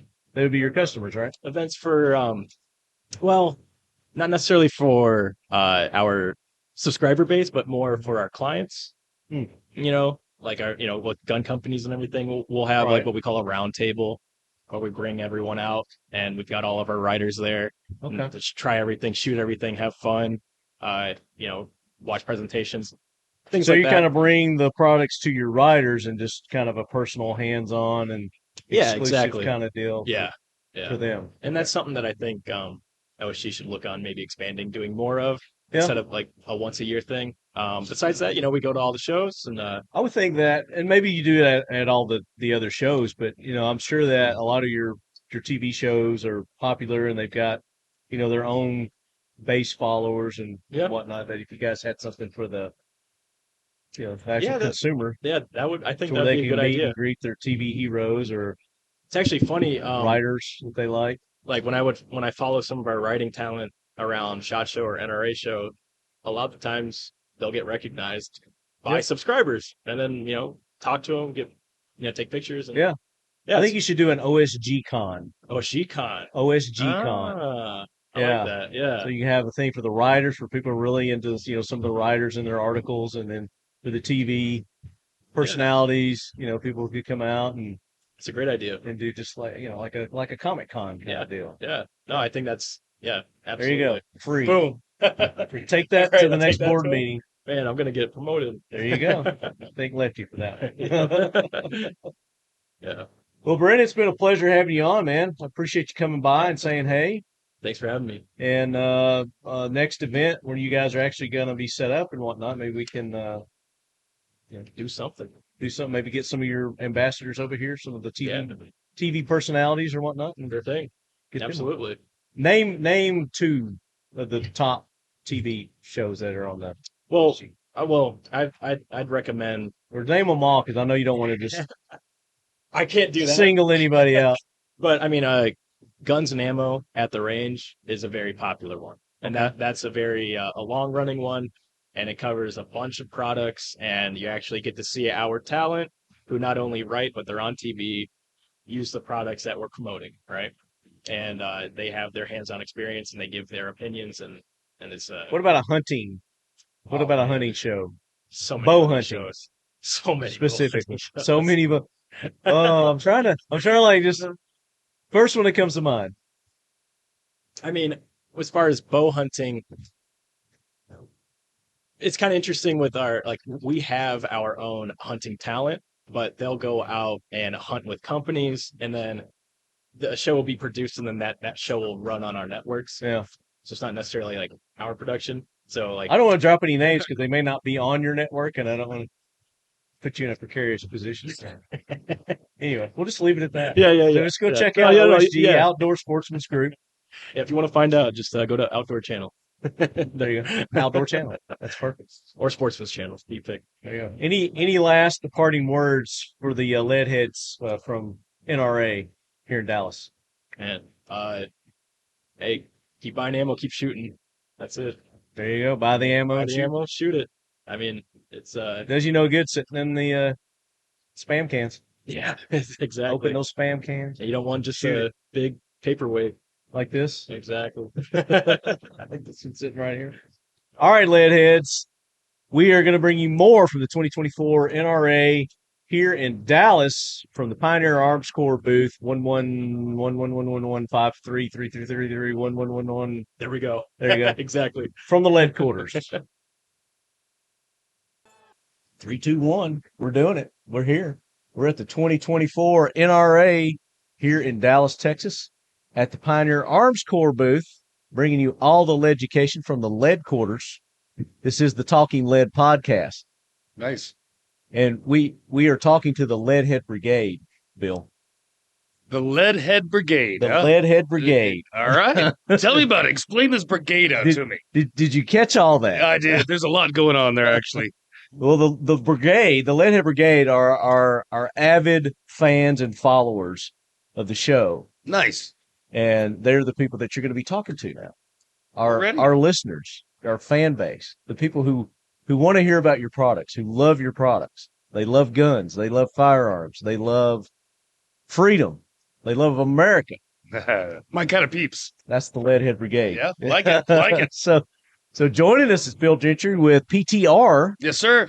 And what's PTR stand for? Is that acronym? Proven, trusted, refined is kind of what PTR stands for. I dig it. Yeah, we got a lot going on, actually. So from our legacy products, that's kind of the proven and the trusted, all the way to the refined, where we've got the new cutting-edge stuff coming out. There you go. Really wide spectrum of product. PTR. Yes, sir. I dig it. How long have y'all been around? 21 years now. So Holy we're actually been hiding in the shadows, and we just kind of reared our heads up and kind of gave the whole industry a little slap upside the head because we got some cool new stuff. Wake up. Yep, here we are, baby. Very nice. And you brought some of those to show and tell with us today. Absolutely. So we appreciate that. Where would you like to start with these? We'll just kind of move on through this. You know, we talked about the legacy stuff before. When I say legacy, it's all delayed blowback firearms, H&K style stuff. That's what we've been known for the last 21 years. But now we're actually importing into the country from Germany the ARCHON handgun. The ARCHON. We've actually talked about this on one of our episodes. I have a gentleman named Marco Vorobiev. I don't know if you know Marco or not, but he got one of the original ARCHONs. The first ARCHON. Like the Strike Ones is what they were called, yeah. Yeah, and he absolutely swears by it. They're loves totally different than what you're used to. Yeah, you go, okay, it's another striker fire. No, it's not. It's not just another one. I mean, ultra low bore. That's what's, first of all, so special about it. It's a non-tilting barrel. We pull that back, we are staying totally straight on plane. right here. Yeah. Ultra low bore. Because of that, when this is in your hand and that barrel's not flipping up and the bore axis is even deeper, you do not lose your sight picture. There's no muzzle rise. It pushes straight back. And on top of this, Gen 2 is a modular grip system. Okay. You can have a full size, a compact, or a subcompact. Every morning you decide you want to carry 18, 15, or 13 that day. There you go. I like it. Yeah. So you can highly customizable Talon grip tape on all these. So you can change the texture, the aggressiveness, or how soft. You can make it super soft if you want it up against your skin for that appendix carry. Now, do these come with the Talon, or is this just They the do. aftermarket? They ship with this particular Talon grip right here, but we're showing the different options that are available. Okay. Very nice. So these are out of Germany. They are. Right the now Archon. they're out of Germany. Archon, obviously, I was saying earlier, Marco was talking about on one of our episodes, he had one of the original ones, which I don't know how many years ago that he got that. So how long is 2014, I believe. Is that how long Yeah. Archon's been around, or how long they've been in the U.S.? So they originally started getting imported into the country back in about 2014, and the relationship they had with whatever company was doing the importing work fell apart. So Archon just stayed in Europe at that point in time. And PTR has developed the relationship, so now we get to introduce the Archon by PTR to the U.S. market with plans to go even further. By the end of the year, our goal is to bring the manufacturing to our facility in South Carolina and have these as a 100% American-made gun. I dig that. Dig it. So you guys are in North Carolina? South Carolina. South Carolina. South Carolina. Beautiful Aner, South Carolina, just outside of Myrtle Beach. Is that where you've always been? No, the company was up in the Northeast for its first probably 5 years, but we've been down here for the better part of 15 years now. Okay. Very good. So are these, they come in subcompact, compact? Yeah, if you look at the bottom here, you see these sections remove. Oh, okay. On the grip. All right, so right now we're in compact mode. You can add another one, go to full size mode, or you take them all off and you're in subcompact mode. Okay. As So it's far as barrel length goes. Barrel length stays the same on this one right Okay. now. We will, by SHOT Show, be offering the long slide version for it as well as a steel framed version on it, so that you can go into Steel the competitions. frame. Yes, Nice. absolutely. Get that weight up, help that recoil even greater. Hold your positioning. Very good. And are we in 9mm only on these right now? Correct. 9mm. Uh-huh. 9mm. And those are standard Glock sights that are out there. You can switch them out for whatever you want. The optics cuts you can get, they are specific. So you can get an RMR, an RMS, or an acro cut on your slide. Okay. We don't use plates. We don't use adapters. We want it down as low under the slide as possible. And then this beaver tail that you've got here, this is part of the adjustable. It's part of the back adjustable strap that grip, you've and you got. notice that is a really big beaver tail. That is a big beaver You tail. know, and the reason is That's like a there is Bucky's because beaver that tail. slide is so low. It's really deep down into your hand. Right. Very nice. I'm digging these. So standard, out of the box, just to stand. What all they come? They come with the fiber optic sights You here. get the fiber optic sights. You get everything you see there, except for the optic, obviously. Okay. But there would be a cap that's on the plate that's screwed in there, so Sure. that it's a flush mount. Right now, you've got what's called the Type B in your hand, and that's different than the Type D that's in my hand over here right now. And the only difference is this front cut. The front cut allows for that easy press check. But the D stands for duty, and a lot of the officers that have been looking at these wanted that more squared off, Glockish look to it, of course, because that's what they're comfortable with. No, when you brought it up, I wasn't going to bring it up. So Glock, any other parts compatible with a Glock? No, just the sights on this. The magazines are compatible with some CZs, so you can use CZ magazines in this. I would only recommend doing that for range time. If you're going to carry this, if you're going to use it for personal defense, use our magazines. Okay. The reason being, we're able to drop that bore by over 2mm. That's a lot in a handgun. So that changes the alignment slightly with a standard CZ style magazine. Yeah, this feels really good. I like it. It seems like you got a higher cut under the trigger. It fits in your hand really comfortably. It's very natural. It's and like when you shoot it, nothing biting or again, no muzzle rise. Clubbing there. So we'll have to get you Great. behind us at the range. I would love to do that. Definitely. I'm intrigued with those. Well, now ever since Marco was talking about them, I've been intrigued with them. So, and then Evan told me that he's like, "Hey, I know the guys that are doing this. We need to get them on the show." Well, you ready for me to blow everybody's mind now? Uh-oh. Yep, here we go. Drum roll. The drum roll is truly the vent. This is where we have taken the entire next generation in this industry. Oh my word! Now we're into cans. Now we're into This is the silencers. vent suppressor, and they come in 9mm, 5.56, or 308. Okay, so Pew Science has kind of risen as one of the gold standards right now in measuring suppressor data. When they tested our 9 and our 5.56, 308 is there being tested right now, mind you. But when he released the data for the 9 and the 5.56, number one highest rated suppressor ever tested. It's literally movie quiet, guys. Movie quiet, movie 3D light. printed titanium, 3D printed titanium foam on the inside. You want to get technical? It's actually called purposefully induced porosity. Crazy term, Titanium right? foam. Titanium foam. I've And never that's heard what of makes that. it so incredibly quiet. Like, I put one of these just the other day on a Henry lever action out at CanCon in Arizona. Oh, yeah? Everybody I handed it to thought the gun misfired and didn't go off. They were just talking about that. It was that quiet. I just had them on and they were talking about it. I was Look at you go. I love it. I love it. Lash bash. The lash bash. Too, then, huh? We're just talking about their new can, their new silencer. Some guy, you know him already, though. You already know that. Well, yeah, absolutely. Yeah. I don't have anybody but cool people on my show. Podcast. Well, thank you. I appreciate it. See the AK corner. Well, is that not like the bomb? There you go. So you're still doing the show live? Yeah. No, we're not live. We're recording it. Yeah. But you're on it. Say hi. Say hi to the lead heads. The lead heads. What? These guys are watching me. That's crazy, man. That's right. That's right. Say hi. Hey, I'm just talking to the guys about my Gentry Arms 5.56 Porter. These guys take care of me. There you go. You need to dump that and get the good ones. Pioneer Arms. That's where it's at. Pioneer Porter. That's why. Oh, okay. You said Century.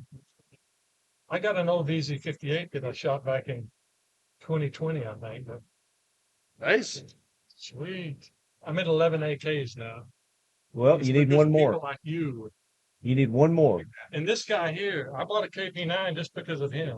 That was pretty good, All right. He served me vodka shots, and I thought, I'm buying something. Well, don't leave. When we get done, we'll chat. You come back. You come back. You come back. That was my past life he's talking about right there. I used to be the vice president of Kalashnikov USA. Oh, okay. Okay, USA. Yep. Yeah. So when he's talking about the KP9 and Kalash Bash, those are all my brethren out there. Those are all the folks I've been nurturing and taking care of for the last decade. Absolutely. You know? Yeah. I mean, they're rabid, avid fans, obviously, right? And they're loyal as all get out. Absolutely. Man. You want to talk about a customer that we call sticky?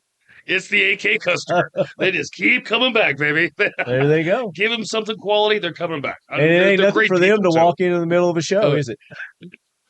Didn't care. That's cool. I didn't either. I thought it was cool. No. So we're back to the can here. And what is the name of your... Oh, the vent. V-E-N-T. The vent. Okay. The vent. This is and the vent. The reason is I want you to look at the nose. You see those little triangles that are out there? Those are actual active vents. Okay. We're pulling gas from different locations at different times and venting out of those. So this is what's called a monolithic print, because it is 3D printed, and it's a flow-through design. So you normally in a suppressor, you pick your lesser of two evils. Do you want less gas in your face, or do you want a quieter suppressor? Yeah. Well, this married the two together. So you've got the insane decibel reduction right along with all of the gas flowing out and away from you. Now, you also, I heard you talking earlier, there's some vents on the side, too. There are in the 5.56 specifically. So we don't just make one print and change the dimensions for the caliber. Every pressure wave is different that we're trying to tame. So on the 5.56, we made the decision that gases needed to come off the muzzle a little sooner. So there are active vents on the sides of the muzzle that can. We're moving with the 3D print, guys. We can do stuff that machining can't do. We can move gases not just up and down, left and right. We can move it forwards and backwards. We can smash it back into itself. There are 9 patents inside of that can that you're holding right there, and it's going to make it to where it's an industry standard for literally the next decade. You guys can push the gas into the third dimension. We can move it anywhere we want. And that's what. So is this the first can, the first suppressor? This is from you guys for PTR. Yeah, PTR? We just literally, when I kind of said earlier that we just came out of the shadows, out of nowhere, and thumped the industry upside the head. This is what just did This it. is what it did, huh? That is the absolute game changer. You just Nobody's been able to quite reached figure down, pulled out your big black silencer, and slapped everybody upside the head with it. Well, so that foam. I made him blush. Yeah, you did. You I got made me a him little bit blush. on that one. I wasn't quite ready for that. And that's pretty rare to do. Okay. I got him. All right. So that foam, let me give you a little more idea about that Yes. foam. I want you to think about this gas is escaping from this gun. Massive velocity going on. There's a lot of heat involved. Titanium foam. Friction, heat. Yeah. Yep, is really good at absorbing heat. It's really good at letting go of it too. But when that heat's going through and we're sucking it out with all this titanium foam because we've got lots of structure for it to go through, the gas loses its velocity. You're taking its energy away. Right. So with lack of heat, without velocity, the sound has dropped dramatically right there. And then the titanium outside dumps that heat out really quick. What's the decibels that we're getting on this? You're going to be looking at a reduction of decibels anywhere from 30 to 50 dB. Okay. I mean, it's a big number. That's significant. It really depends on barrel length, what ammunition Sure. you're running. There's But some standard, bunch of typically, variables that's in what there. we're looking at. Yeah. But unlike the 9mm, we cannot make a 9mm any quieter at this point in time. The action is now louder than the gunshot. Right. We'd have to be putting buffers and trying to figure out how to quiet the mechanics of the gun now. You have to make the guns out of the titanium foam. Or rubber of some What does sort. titanium foam look like? Is it actual foam? I or- have a piece. You want to see? Yes. I would love to This see that. is how we print the titanium foam. And it's the top part here. Yeah. Can I show that? Yeah, absolutely. Okay. So that is the foam, the titanium foam. So is it just the machine just basically just sprays little bits of It's actually a laser. titanium? So this is It's laser. Powdered 'Cause it's- titanium that a laser comes into. It's like a and- sponge. It's Yeah. porous or like coral. I'm sorry. Yeah. It's not foamy. It's hard because it's hard. titanium. Yeah, it's like coral. And then it is DLC coated inside and out. Okay. That keeps the carbon from sticking. So, once you get one of these home, I recommend you weigh your can so you know what zero is. You go out and you put a few thousand rounds through it. You weigh your can again. When you've picked up about an ounce worth of weight, there's a little buildup in there. It's time to clean it out. So you put it in an ultrasonic cleaner, and cheapy's just fine. You can get down from Harbor Freight with a little CLR.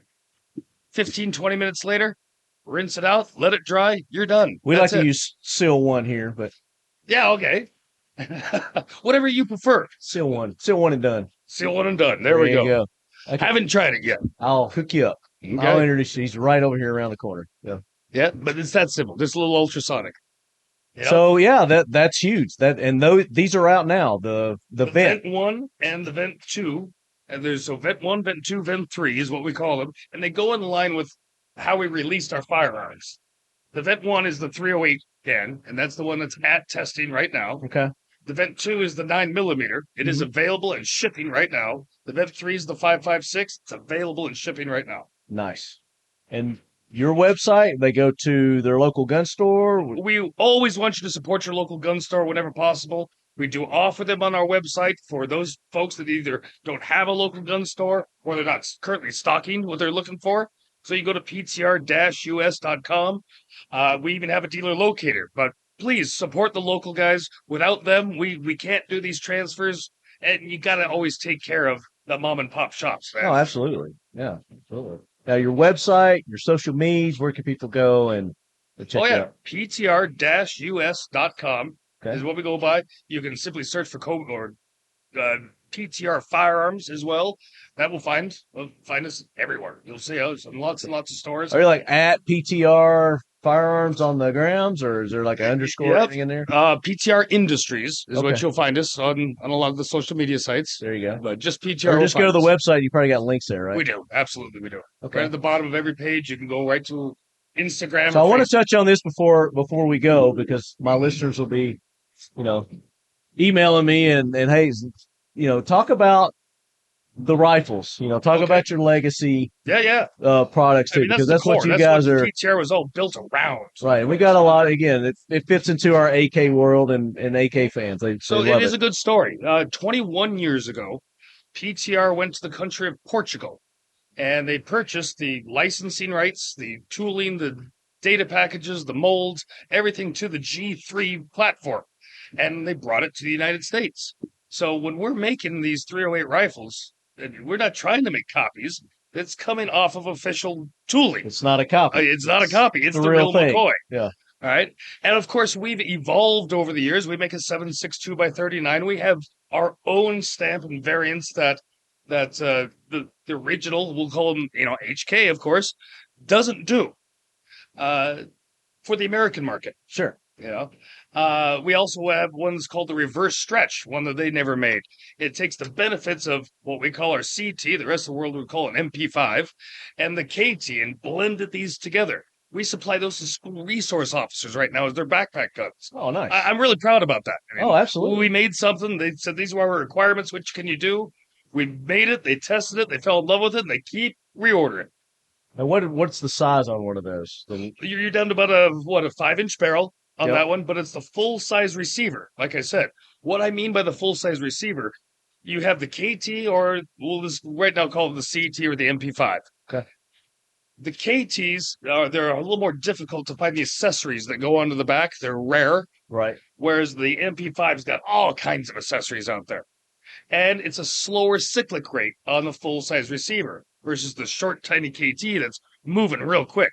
So you actually get a little bit more reliability out of that equation. Right. So we were able to put that tiny little nose, though, because the requirement we were originally given was 14 inches. It had to fit in a 14-inch backpack, side-folded. Because these were SBRs we were building these guys. And we hit the number, it was bang on. So total was 14 inches, but you got a 30-round capacity, and you've got the reliability of that full-size receiver. But with a nice side folder. Pop it out of their backpack. I was going to say, so it's a side folder. Yeah. They pop for it the out. release, we made it a side folder. Sure. But we also are releasing our collapsing stock here in just about, 45 days. Okay. So we'll have a true 4-position collapsible stock that's made to go on the rails of the H&K style receivers that we manufacture. Nice. So, 4 positions, just slides right in. I dig it. It's pretty awesome. We're looking forward to it.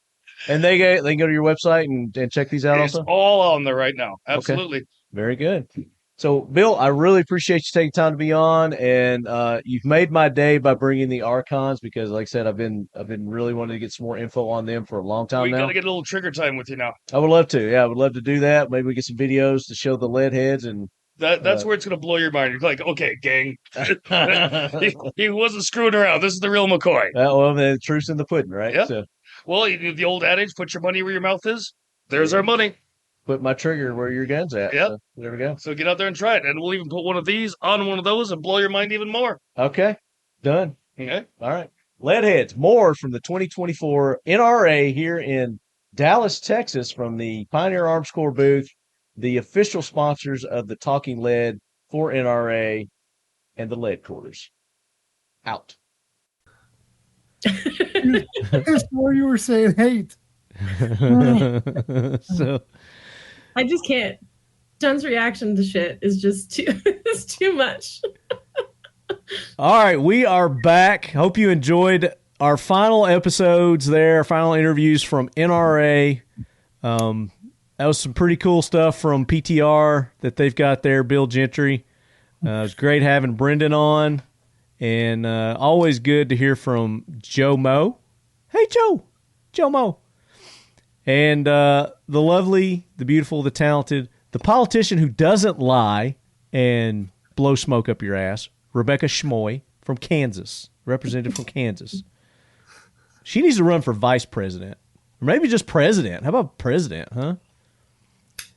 Unless Trump wants to get her as his vice president. That would be great. Anyway, we'll have Rebecca on again soon.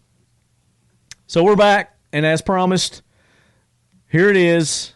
We're going to announce the next mystery challenge coin special logo you got to look for. So, Ton, tell them what it is. It is. Wham. There it is. It's the Pioneer Arms Corps logo, the half circle PA, and it's like a C of the PA in it. So if you have this coin, you win the Pioneer Arms Corps package, which includes a Pioneer Arms Corps firearm, which I can't remember which one he said it was right now. I think it was a 5.56 is what he said was going to be in it. But anyway, it's going to be a firearm from Pioneer Arms Corps. You win that. You win some Firebird targets. You win a Mission First Tactical dump tray.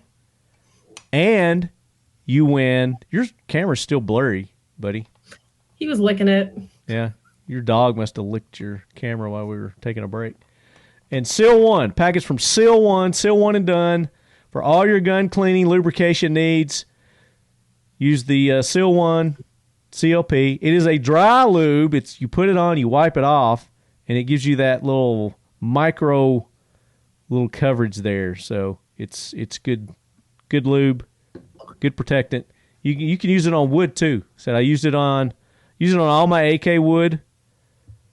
I even use it on my lawnmower to clean up my lawnmower, my car, my dashboard. It's good stuff. So, seal1.com, use the code LEADHEAD and get 25% off at Seal1. Stun showing you his nasty nose boogers there. He is. So gross. My coin doesn't have anything cool on it except for this really awesome TL and then this weird looking fireball. Some big Firebird, like a phoenix. Yeah. It's kind of strange, but the TL is awesome. Right? Isn't that TL awesome? Yeah, it's pretty cool. So now that you mentioned that, Kara, sir, our first one that we announced, which was Tons logo, it had Tons logo on it. We did not get a response from anyone, so that prize package is still up, and it had some stuff in it. So go back to the first one where we announced that, and you're going to hear exactly what was in that package. And what we're going to do is anyone who has, and I'm not going to say anyone, but any dad, so in honor of Father's Day, any father that has one of these coins, the first one to email me, talkingled@gmail.com, with a picture of you with your coin and your kid or kids, whichever. And not fur babies. And I gotta see birth certificates too. You can't just grab your neighbor's kid. I'm just kidding. Do a DNA test. I'm gonna take your word for it, but don't be a douche and grab somebody else's kid. You got to be a real father. You got to have real kids, and you got to have one of these coins. So any coin, anybody who's got one of these that's a father, first one that emails me, and my emails come in, their date, time stamped, and all that. So that's what I'm going to base it on. Picture of you with your coin and your kid is going to win that first package, which I think it had a bunch of Firebird targets in it. We know it had Seal One, it had Mission First Tactical. It had, I think it had Kel-Tec. Were they on the first or second episode? No, they weren't on the second one, because that was last week, which was not you. It was Rachel, Chad, and... No, this was with Hammer. So that was the first one? Yeah. Okay, and you were on it. So, yeah. So that would have been the one with the Kel-Tec swag also. Yep. So you're going to get that now. So there you go. Anyone who got one of these at the NRA, because that's the only place we gave these out, that's a father. I'm pretty clear on that, right? That's a father. You got a kid. Take a picture. Send it to me. No fur babies. Yeah. Talkingled@gmail.com. And you will win that prize package. So there you go. So we haven't been contacted on the second one yet either, but they've got until the next episode. And then if they haven't contacted me, then we're going to do the same thing, but it'll be different criteria. But it'll be someone who has your coins. So break your coins out. Don't throw your coins away. I mean, you want to throw these away anyway after we're done. You want to keep these. These are kind of cool. All right? Right, Kara? They are cool. Thank you. You're welcome. These are like kind of cool. And we gave away 300. So there's like 300 of them floating around out there. Super rare. And who knows? We may do a giveaway 6 months from now that involves these. That if you have one. So you just never know. You never know what we're going to do on this show. But we're always giving away stuff. Always. There's no other podcast that rewards their listeners more than the Talking Lead podcast. If there is one, let me know. I want to know about them. I want to know who they are. I want names. Social security numbers. Because there's no other podcast. There's no other TV show. Oprah doesn't give away as much as we do here at the Talking Lead podcast. I mean, we've already given away 6 guns, more than 6 guns on the AK corner this year. And we've not even had 6 episodes. The 6th episode is going to be dropping right after this. And we're giving away, I'm going to go give you a little hint. We're giving away 2 guns on that episode. Man, I need to start listening to this show. That episode, next AK corner, we're giving away 2 guns. We're giving away a PPS 43 and the big June giveaway, the 7.62 Grom with the RPK stock. It's not this stock, but it's an RPK stock on that. And we announce the winners to that. And that episode's going to be on the SKS. So I made the post. We've got your questions. And those are the people, if you participated in those are the people we're going to be choosing from to win that PPS 43. And who knows? We got other stuff to give away too. Mission First Tactical. We're giving away Mission First Tactical dump tray. Where's it at? It's right here. Giving away Mission First Tactical dump tray for our AK corner with our AK corner Season 6 logo of Pioneer Arms Corps. I mean, CJ's generous, man. He's super, super generous. Like I said, and he gave away. How many did he give away at NRA? He gave away at least 2 a day. It was crazy. Oh, and he's taking a trip from Florida to Alaska coming up. And we've got a special announcement for that trip that he's making. You're going to want to listen. Just listen to the AK Corner because there's more giveaways going from that. So it's crazy. We're crazy on this show. That's why I had to make a detour and come visit you. I know it. And you need to make a detour July 4th and come visit me. July 4th, party at the lead quarters. Pool's open. Grab Evan, Kara. Y'all come. We'll have a good time. We'll get Whiskey River beef, get Prentice over here. We'll do some grilling. We'll have a good old time. You sound enthused. I'm excited. She sounds really excited. It's like, I don't know you weirdo. I'm not coming to your house. Trying to get me to go out of country with you. What are you? Perv? Little perv. Bring Captain Onesie and come over here. Captain Onesie. Captain Onesie. We'll go to Texas. Marty would be so sad. You can come here too. No, he's coming here. Ton's coming here, so that's not going to do any good. I just drove there. Drive again. Fly. Get Dan to helicopter your ass here. Don't you have friends at Lufthansa? You can just... Yeah. Don't they fly to Tennessee? I don't know. Oh, they would for Ton. They would make a special trip just for Ton. They would. They would. They definitely would. He's endorsed by them now. Yeah. So Kara, you're with HUXWRX, and tell everybody a little bit about Hux. HUXWRX Saftey Company. We are a safety lab that just so happens to make suppressors. So yeah, right. Doesn't that have a nice ring to it? Our dedication is to operators and end users and protecting and keeping them safe. So all of our products that we sell are designed to make sure that you're not breathing in gases, your ears are protected, you're protected from concussive blasts, yeah, things like that. There you go. And your website? Blast, it really perked Ton up. Blast? What's your website? Really? What's that? What's your website? HUXWRX.com. And social medias? You said words. Social medias? social media. Thank you. I'm trying to be We're hip. at, I'm trying to be hip here. at HUXWRX, just on Instagram. We have Twitter. We're on Facebook, LinkedIn. And it's HUXWRX. So actually, that stands for the Human Exposure Workshop, because that is our dedication, is to limit and protect people from the awful things out there. How about that? Yeah. Like ton. Protect them from ton. So we're gonna have Kara and some HUXWRX crew on the show in an upcoming episode, and we're going to learn more about the company, their products, more in detail on an upcoming episode. So stay tuned for that. And you better talk about the Flow 22 Ti. I mean, why wouldn't I? It's so much fun to do. Sick. What's the name of that muzzle brake that I love so much that you have? I need more than that. Yeah, the muzzle brake. The one Evan has.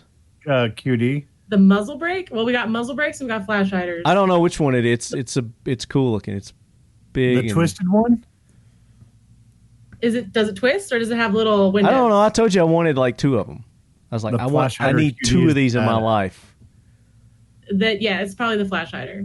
Well, what is it? What's it called? Flash hider. Flash hider. That's all it's called? Yeah, flash hider QD 556. You're going to make me go. I can even give you the SKU, 1677. You're going to make me go to your website and pull it up. Go into your website. So, you want to see something cool? Yeah, bro. This is a cutaway from our HXQD line. No. Oh, wait a minute. I got to zoom in on you. Talk about that while I'm looking for this. So these are the internals. This is basically flow-through technology.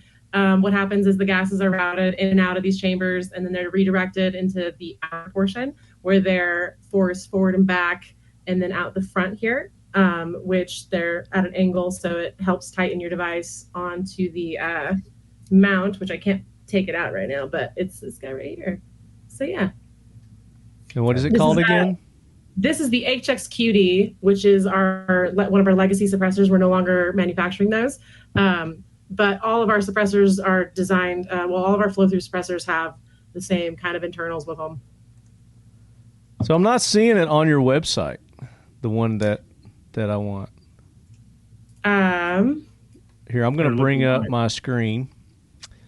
I'm going to share my screen with you, and then you just. I need more than just muzzle brake. Then you just muzzle device.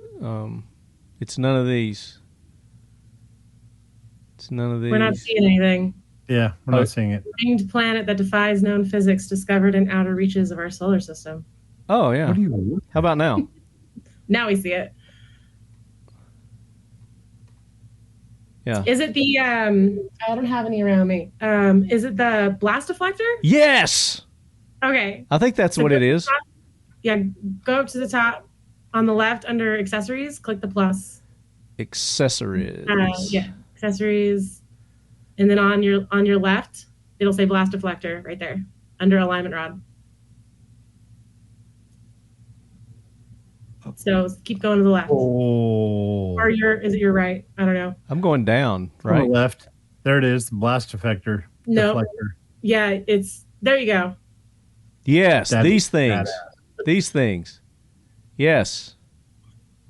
Blasphemy. That's what it's called. Blasphemy. Blasphemy blast deflector. Yeah, yes. They're pretty fun. I want That is those. sick. Yes. Yeah, so these are designed to redirect concussive blast away from you and anybody shooting next to you. We found through studies, medical research that, and this is kind of crazy, that micro concussions are actually micro concussions have been connected to a higher increased rate of suicide or suicidal tendencies. So the more you can do to protect your brain, the better, which using anything like this to help those that are shooting around you and yourself, it's just going to, help your quality of life in the long run. Well, it's going to help my quality of life because it looks good. Does this say sold out? What? Yes. Come on, Kara. If only you knew somebody. Seriously. Put me on the notify list. So I'm here. Do you guys have a newsletter? I'll sign up for it. We do. We actually do. We email once or twice a week. So if you actually go into the blasphemy page, you can click notify me, and that'll get you signed up there. Okay. What about register? Yeah, if you create an account, that'll work too. Okay, I'll do that. I'm not gonna let everybody see my stuff there. So I already hit notify me, so I'm in before you. But I get mine for you. All right, so HUXWRX, you guys check them out. We're gonna learn more about them. Upcoming episode. Maybe we can get them to give an exclusive leadhead discount. Who knows? I did see if you sign up though, you get 15% off. You get like a 15% off. You do. Team Hux 15. So there you go. So you can go ahead and take advantage of that right now. But until then, you go and support all our sponsors of the show. Mission First Tactical. Use the code LEADHEAD. Get 20% off. Seal 1, Leadhead, 25% off. Whiskey River Beef is Talking Lead 10% off. You go to Keltec, KeltecWeapons.com on anything except firearms. Obviously, you can use the code LEADHEAD and get 15% off. That's any of their accessories, their swag, anything they've got there. Lockdown, use the code LEADHEAD, get 15% off. Got a new product from them that I haven't unboxed yet. Have you unboxed your new Lockdown wall accessory? Tomorrow I'm filming it. Oh, okay. Oh, fancy. No, I haven't opened mine yet, but it's for the AR, right? It's for the AR-15? Yes, it is. Something like that. Yeah, so I'm excited to rearrange my wall back there. So you guys will see probably a new wall on the next episode. Leadhead, 15% off. Lockdown. Kraken cases. Is that right, Ton? Kraken? Yes. Kraken cases. Talking Lead, you get 15% off. Use the code Talking Lead, get 15% off. And then Firebird Targets is TL15 or Talking Lead 15, either one, and you get 15% off there. And we're supposed to announce this until the AK corner, but I'm going to go ahead and say it on this show if I can find it. Again, CJ's generosity knows no bounds. He has a new discount code for you lead heads at Pioneer Arms, and it's AK Corner. You use the code AK Corner, and you get an additional $25 off any firearm that you purchase there. They're already marked down below anywhere you can get them. Anything you can get them anywhere, they're like a couple of $100 cheaper already. You're going to get additional $25 off. They're blims, so-called blims. And you get 2 mags. You use the code AK Corner, and he'll probably throw other shit in there too because it's CJ, and he knows you're a lead head. Use the code AK Corner, an additional $25 off, and 2 additional mags for your firearm purchases. So there you go. I mean, there's no other podcast that gives more to their listeners than Talking Lead. There's no YouTube channel. I defy you to find any show, anything that gives back more than Talking Lead. I give more than I get. Report them to Marty. What's that? And then immediately report them to Marty. Email me, Talking Lead Gmail. I want to know. I want to know if there's some place. And I don't know why you aren't telling all your friends, all your family. Listen to Talking Lead. Subscribe. Follow. Do all the things. And get us up there. Get us out of this Instagram social media blockage that we've got. Just because, we're 2A related. That's so stupid. So we need your support. Go and support all our sponsors. Go and support all the friends of our show. Like their stuff. Comment on their stuff. Share it. That's how we get past this. What do they call it? Shadow banning? Shadow banning. Shadow banning. Yeah. Ton's not shadow banned. He's just banned. He's just banned straight out. Yeah. Because he's from everything. Because of his bad life choices with tattoos and stuff. So. Hey, I have bad tattoos too. Oh, you got artwork? Did I know you had artwork? It's the Bad Tattoo Club. Yeah. Well, I have none, so I can't be a member of that. Outsider. Outsider. So that does it. Kara, thank you so much for taking the time to join us. I know you were in the middle of doing a lot of work there with Hux and getting the stuff out to the peeps, and I guess trying to get those blasphemies reordered. Probably prevented you from doing that. It's a grind. It's a grind. So, Everyday thank you grind. for having me. It's been fun. Yeah, I'll stop by next week and pick one up. You better not. You better not give him one next week. I'll be so mad. That'd be great. I'm going to be so mad. You're going to send me a picture of one, aren't you, Ton? Yes. Yeah. Dick. What a dick. Oh, my God. So much Ton, Firebird Targets. FirebirdTargets.com. At Firebird Targets. Was that like hearts going up just then? How did you do that? Yeah. We were doing hand signs to each other. I know, but like one floated on your screen or something, didn't it? No? Yes, it did. It did. One floated up on your screen. How did that happen? I don't know. It was crazy. Maybe AI. Maybe we got AI on this thing. I don't know. Maybe it knows. Probably. They're listening to everything. How about that? That's for Ton. You just see little fingers floating out the screen. All right, lead heads, we're going to wrap this up. Appreciate everybody tuning in. Again, tell all your friends, share this, subscribe. Hit the subscribe. You got to pound that subscribe button, and then you can watch the video on Rumble. Watch us on Rumble. Subscribe there.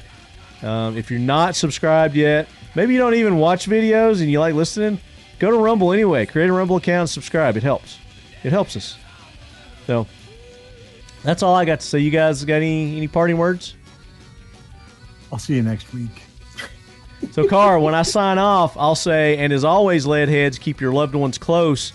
And then my guest will say, and your firearms closer. Oh, smart. Okay? Okay. All right. Here we go. So, lead heads, I want to hear from you. Email me, talkinglead@gmail.com. Get those jack wagons in. You got suggestions for guests, for topics, whatever it may be. Or if you find a show that gives back more to their listeners than Talking Lead, I want to hear about that too. Email me. But until the next episode, which is the AK Corner, keep your loved ones close. And your firearms closer. Y'all suck. That wasn't in unison. What? He sucks. So, all right, I'll do individual. We're good. So we're good. And until the next episode, leadheads, as always, keep your loved ones close. And your firearms closer? Always I don't keep know. your firearms closer. And your firearms closer? And your Unless it's an airsoft gun and you're in the parking lot of Big D Sporting Goods. Big Five. Big Five, whatever. Big D. Big D Sporting Goods.